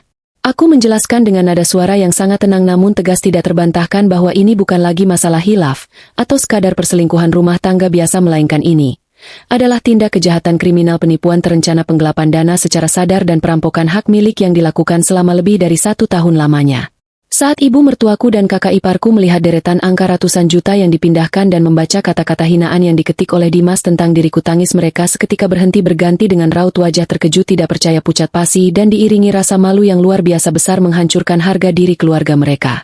Ibu mertuaku menutupi wajahnya dengan kedua telapak tangannya, menangis meratap, menyesali perbuatan bejat putranya. Dia tidak sanggup lagi menatap mataku, apalagi memaksa memohon pencabutan laporan karena bukti itu terlalu nyata, terlalu kotor, dan terlalu menyakitkan untuk disangkal. Akhirnya mereka pulang meninggalkan rumahku dengan langkah gontai, menerima kenyataan pahit bahwa Dimas harus mempertanggungjawabkan perbuatannya di mata hukum negara. Proses persidangan berjalan bergulir dengan sangat cepat dan tanpa hambatan berarti karena semua bukti digital kesaksian serta dokumen keuangan yang disiapkan oleh tim pengacaraku sangat kuat tidak bisa dipatahkan sama sekali oleh pengacara pembela murahan yang disewa oleh keluarga Dimas. Sidang gugatan perceraian di Pengadilan Agama diselesaikan dalam waktu kurang dari 1 bulan saja. Majelis hakim mengabulkan seluruh tuntutanku tanpa syarat menjatuhkan ketukan palu perceraian secara resmi dan menetapkan bahwa Dimas tidak berhak mendapatkan 1 rupiah pun dari harta kekayaan aset rumah maupun butik perusahaanku, karena terbukti secara sah dan meyakinkan bahwa dia telah melakukan pelanggaran berat dalam pernikahan berupa perzinahan dan pencurian harta istri. Di hari pembacaan putusan cerai itu Dimas hadir duduk di kursi pesakitan mengenakan kemeja pudar yang tampak kebesaran di tubuhnya yang kini mulai terlihat kurus kering kurang terawat wajah tampannya yang dulu selalu dia banggakan kini tertutup oleh kumis dan jenggot berantakan kantung matanya hitam lega menandakan dia tidak pernah bisa tidur nyenyak di dalam sel tahanan. Sementara kepolisian. Saat kami berpapasan di lorong gedung pengadilan Dimas mencoba memanggil namaku melangkah maju, ingin menyentuh tanganku namun petugas keamanan langsung menahannya. Dia menangis terseduh-seduh dengan suara serak memanggilku dengan sebutan istriku sayang memohon maaf meminta 1 kesempatan untuk mengulang semuanya dari awal berjanji akan menjadi budak seumur hidupnya untuk menebus kesalahan. Aku sama sekali tidak menghentikan langkahku apalagi menoleh menatap wajahnya aku terus berjalan lurus ke depan dengan kepala tegak membusungkan dada ditemani pengacaraku melewati pria hancur itu seolah-olah dia hanyalah angin lalu yang tidak terlihat keberadaannya. Mengubur dalam-dalam nama Dimas dari buku sejarah kehidupanku untuk selama-lamanya. Puncak keadilan yang sesungguhnya baru benar-benar terasa saat kami memasuki babak persidangan kasus tindak pidana kriminal penggelapan uang dan perzinahan di Gedung Pengadilan Negeri Ibu Kota. Di sanalah aku melihat kembali sosok Siska untuk pertama kalinya sejak malam penggerebekan di Villa Dewata. Pemandangan yang tersaji di kursi terdakwa sungguh membuat siapapun yang melihatnya akan merasa jijik sekaligus miris. Siska yang dulu selalu tampil cantik mengenakan pakaian bermerek riasan wajah tebal dan tas harga puluhan juta kini, harus duduk menunduk mengenakan rompi tahanan berwarna oranye terang yang terlihat sangat lusuh kotor dan berbau apak. Rambut panjangnya yang dulu selalu wangi hasil perawatan salon kini lepek diikat seadanya dengan karet gelang wajahnya penuh dengan jerawat akibat stres berkepanjangan dan kulitnya terlihat kusam terbakar karena hawa panas di dalam sel tahanan wanita yang penuh sesak. Di sebelahnya duduk Dimas yang juga mengenakan seragam tahanan oranye yang sama namun mereka berdua duduk berjauhan sengaja memalingkan muka satu sama lain memancarkan aura kebencian yang sangat kental di antara mantan pasangan selingkuh tersebut. Selama proses persidangan berlangsung mereka berdua kembali mengulangi pertunjukan memalukan saling serang saling menyalahkan di hadapan majelis hakim yang terhormat. Pengacara Siska berusaha keras membela kliennya dengan dalih bahwa Siska hanyalah korban bujuk rayu laki-laki hidung belang yang memaksanya menerima uang transferan tersebut sementara pengacara Dimas berteriak menuduh Siska memeras memanipulasi dan menjebak Dimas menggunakan pelet ilmu hitam agar mau mencuri uang istrinya. Majelis hakim yang sudah sangat muak melihat kelakuan tidak beradab kedua terdakwa ini, akhirnya mengetukkan palu dengan keras menyuruh mereka berdua diam dan langsung membacakan putusan hukuman yang sudah dinanti-nantikan. Berdasarkan seluruh bukti mutasi rekening bukti pelacak lokasi tas dan penyadapan pesan digital majelis hakim menyatakan Dimas dan Siska terbukti secara sah meyakinkan bersalah melakukan tindak pidana penggelapan dalam jabatan keluarga penipuan berencana secara bersama-sama dan perzinahan. Hakim menjatuhkan vonis hukuman pidana penjara selama 4 tahun kurungan untuk Dimas dan hukuman penjara 3,5 tahun untuk Siska dikurangi masa tahanan yang sudah dijalani. Suara ketukan palu hakim yang menggema 3 kali di ruang sidang itu bagaikan alunan musik simfoni paling merdu di telingaku mengakhiri secara resmi penderitaan batinku selama ini dan menyegel nasib 2 manusia pengkhianat itu ke dasar jurang kehancuran yang paling dalam. Kabar dari balik jeruji besi yang sempat sampai ke telingaku melalui beberapa kenalan petugas kepolisian menceritakan betapa menderitanya kehidupan mereka berdua di dalam rumah tahanan yang sebenarnya.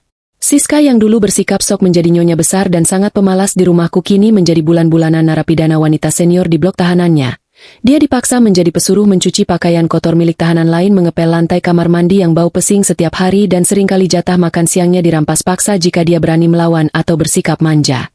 Tidak ada satupun keluarga kerabat dari desa Siska yang mau datang menjenguknya membawakan makanan atau sekadar memberikan dukungan moral karena mereka semua merasa sangat malu memiliki anggota keluarga yang dipenjara karena kasus merebut suami orang dan mencuri harta temannya sendiri. Siska benar-benar dibuang sendirian membusuk meratapi nasibnya di sudut sel yang gelap. Nasib Dimas di penjara pria juga tidak kalah mengenaskan mantan suamiku yang dulu sangat menjaga penampilan dan sangat gengsi itu kini harus bertahan hidup di bawah tekanan para narapidana kriminal kelas berat. Dia dipaksa membersihkan toilet umum area blok tahanan dan kabarnya dia sering mengalami depresi berat menangis sendirian di pojok sel memanggil-manggil namaku saat malam hari membayangkan kehidupan mewahnya yang dulu hancur lebur hanya demi kepuasan nafsu sesaat yang kini berubah menjadi malapetaka abadi. Semua kekayaan uang hasil curian ratusan juta rupiah perhiasan dan barang-barang mewah yang pernah mereka nikmati bersama sudah disita sepenuhnya oleh pihak kejaksaan untuk dikembalikan kepadaku sebagai bentuk ganti rugi pemulihan aset perusahaan sehingga mereka benar-benar kembali ke dunia nyata dengan tangan kosong tanpa memiliki apa-apa selain penyesalan, yang sudah sangat terlambat dan tidak ada gunanya lagi. Sementara mereka berdua menjalani hukuman karma yang sangat pedih di balik jeruji besi kehidupanku di luar sini justru berputar 180 derajat menuju puncak kesuksesan yang sangat gilang gemilang rintangan badai telah berhasil aku lewati dan kini pelangi yang sangat indah membentang mewarnai hari-hariku. Uang ratusan juta yang berhasil disita kembali dari tangan mereka langsung aku putar kembali sebagai modal tambahan untuk menyewa sebuah gedung komersial 3 lantai di pusat perbelanjaan elit, untuk membuka cabang butik terbaruku yang jauh lebih besar dan mewah dari sebelumnya. Bisnisku meroket tajam, pesanan gaun berdatangan tanpa henti dari berbagai penjuru daerah dan sekarang aku mempekerjakan puluhan karyawan baru yang sangat loyal, jujur, dan menghargai hasil kerja kerasku. Aku tidak lagi mengurus pekerjaan sambil menahan tangis, menahan sakit hati di rumah. Setiap pagi aku bangun dengan perasaan segar bugar, berolahraga, merawat kecantikan diriku sendiri ke salon mahal tanpa harus meminta izin dari siapapun dan tanpa harus membiayai parasit yang menumpang hidup di rumahku. Rumah mewahku yang dulu sempat rasa panas dan menyesakan akibat aura negatif dari dua pengkhianat itu kini telah aku ubah tata letaknya secara total. Aku mengganti semua perabotan lama, membuang ranjang kasur lama, membeli sofa baru, dan mengecat ulang dinding dengan warna cerah yang memberikan nuansa ketenangan dan kebahagiaan baru di setiap sudut ruangannya. Aku dikelilingi oleh keluarga yang sangat menyayangiku dan teman-teman bisnis sejati yang selalu memberikan dukungan positif menjauhkanku dari lingkungan orang-orang beracun bermuka dua. Setiap kali aku bersujud di atas sajadahku menunaikan kewajiban salat 5 waktu, air mata yang menetes membasahi pipiku bukan lagi air mata kesedihan atau keputusasaan, melainkan air mata kebahagiaan dan rasa syukur yang luar biasa dalam kepada Sang Pencipta. Aku selalu berdoa merintih mengucapkan, ya Allah, terima kasih banyak atas segala bentuk ujian berat yang telah Engkau berikan kepadaku, karena melalui ujian pengkhianatan ini Engkau telah menyelamatkan hidupku dari manusia-manusia munafik dan menunjukkan kuasa-Mu yang sangat luar biasa untuk mengangkat derajat hamba-Mu ini ke tempat yang jauh lebih tinggi dan mulia. Aku memohon agar selalu diberikan kesehatan dan keberkahan rezeki demi mengharapkan ridha-Mu semata selamanya. Dari serangkaian kisah panjang air mata dan perjuangan yang sangat melelahkan ini ada sebuah hikmah pelajaran hidup yang sangat berharga yang bisa kita petik dan kita jadikan pedoman dalam langkah ke depan. Terkadang kita tidak mengerti mengapa Allah membiarkan hati kita dipatahkan sehancur-hancurnya oleh orang-orang yang paling kita cintai dan kita percayai sepenuhnya, entah itu oleh seorang suami yang berjanji setia atau oleh seorang sahabat yang menangis memohon pertolongan di pangkuan kita. Kita seringkali merasa dunia sangat tidak adil, merasa diri kita ini bodoh, karena terus-menerus memberikan kebaikan yang akhirnya malah dibalas dengan air tuba racun mematikan yang menusuk dari belakang. Namun percayalah bahwa setiap kejadian pahit itu adalah cara campur tangan semesta dan kuasa-Mu untuk menjauhkan kita dari orang-orang yang sebenarnya tidak pantas berada di dalam lingkaran kehidupan kita. Rasa sakit akibat dikhianati bukanlah sebuah tanda kebodohan dari pihak yang disakiti, melainkan itu adalah cerminan dari rusaknya moral dan miskinnya hati dari para pelaku pengkhianat tersebut. Kebaikan tulus yang kita berikan tidak pernah salah alamat dan tidak akan pernah sia-sia meskipun kebaikan itu dimanfaatkan oleh orang yang salah. Pada akhirnya kebusukan akan selalu menemukan jalan untuk membongkar dirinya sendiri di bawah terik cahaya matahari kebenaran. Jangan pernah membalas kelicikan musuhmu dengan emosi meledak-ledak yang tidak terkendali, karena kemarahan yang buta hanya akan membuat mereka merasa menang berhasil merusak akal sehatmu. Balaslah setiap rasa sakit itu dengan kecerdasan, kesabaran, mengumpulkan bukti dengan pikiran jernih dan hancurkan kesombongan mereka dengan pembuktian telak berdarah dingin yang elegan. Pada akhirnya kebenaran akan selalu mencari jalan pulangnya sendiri dan orang-orang yang tamak serakah mengambil hak milik orang lain dengan cara yang kotor akan selalu berakhir hancur lebur menelan pil pahit karma dari perbuatannya sendiri, membusuk meratapi kebodohannya, sementara kita yang tersakiti namun tetap teguh berdiri perlahan-lahan akan diangkat derajatnya terbang. Melesat meraih kebahagiaan sejati yang jauh lebih indah dari apa yang pernah kita bayangkan sebelumnya. Nah teman-teman pendengar yang luar biasa, begitulah akhir dari kisah panjang perjalanan hidup Riana dalam menghadapi badai pengkhianatan dari suami dan sahabatnya sendiri, sebuah cerita yang menguras emosi, air mata, kesabaran, namun pada akhirnya ditutup dengan kemenangan yang sangat memuaskan batin kita semua. Bagaimana pendapat kalian semua tentang pembalasan dendam elegan yang dilakukan oleh Riana di Villa Bali tersebut? Apakah menurut kalian hukuman kurungan penjara dan penyitaan harta yang didapatkan oleh Dimas dan Siska sudah cukup setimpal untuk membalas semua penderitaan dan kejahatan memuakan yang telah mereka lakukan selama 1 tahun penuh itu? Silakan tuliskan semua opini unek-unek dan perasaan kalian di kolom komentar di bawah ini, karena aku sangat menantikan dan ingin membaca satu persatu tanggapan seru dari kalian semua yang sudah setia mendengarkan cerita ini dari babak pertama hingga babak terakhir. Jangan lupa untuk menekan tombol like jika kalian merasa senang terhibur dan mendapatkan pelajaran berharga dari kisah nyata ini. Bagikan juga video cerita ini ke teman-teman sahabat atau grup keluarga kalian agar mereka juga bisa mengambil hikmah untuk selalu berhati-hati waspada menjaga keharmonisan rumah tangganya dari orang-orang bermuka dua. Dan yang paling penting pastikan kalian sudah menekan tombol subscribe berlangganan dan menyalakan lonceng notifikasi di saluran ini agar kalian tidak pernah ketinggalan mendapatkan notifikasi cerita-cerita menarik, menegangkan dan penuh intrik lainnya yang akan selalu aku bawakan khusus untuk menemani waktu santai kalian setiap harinya. Terima kasih banyak atas waktu kebersamaan, dukungan dan perhatian kalian semua. Sampai jumpa lagi di kisah nyata penuh drama selanjutnya dan semoga hari kalian selalu dipenuhi dengan kebahagiaan, kedamaian serta dijauhkan dari manusia-manusia pengkhianat. Salam hangat untuk kalian semua.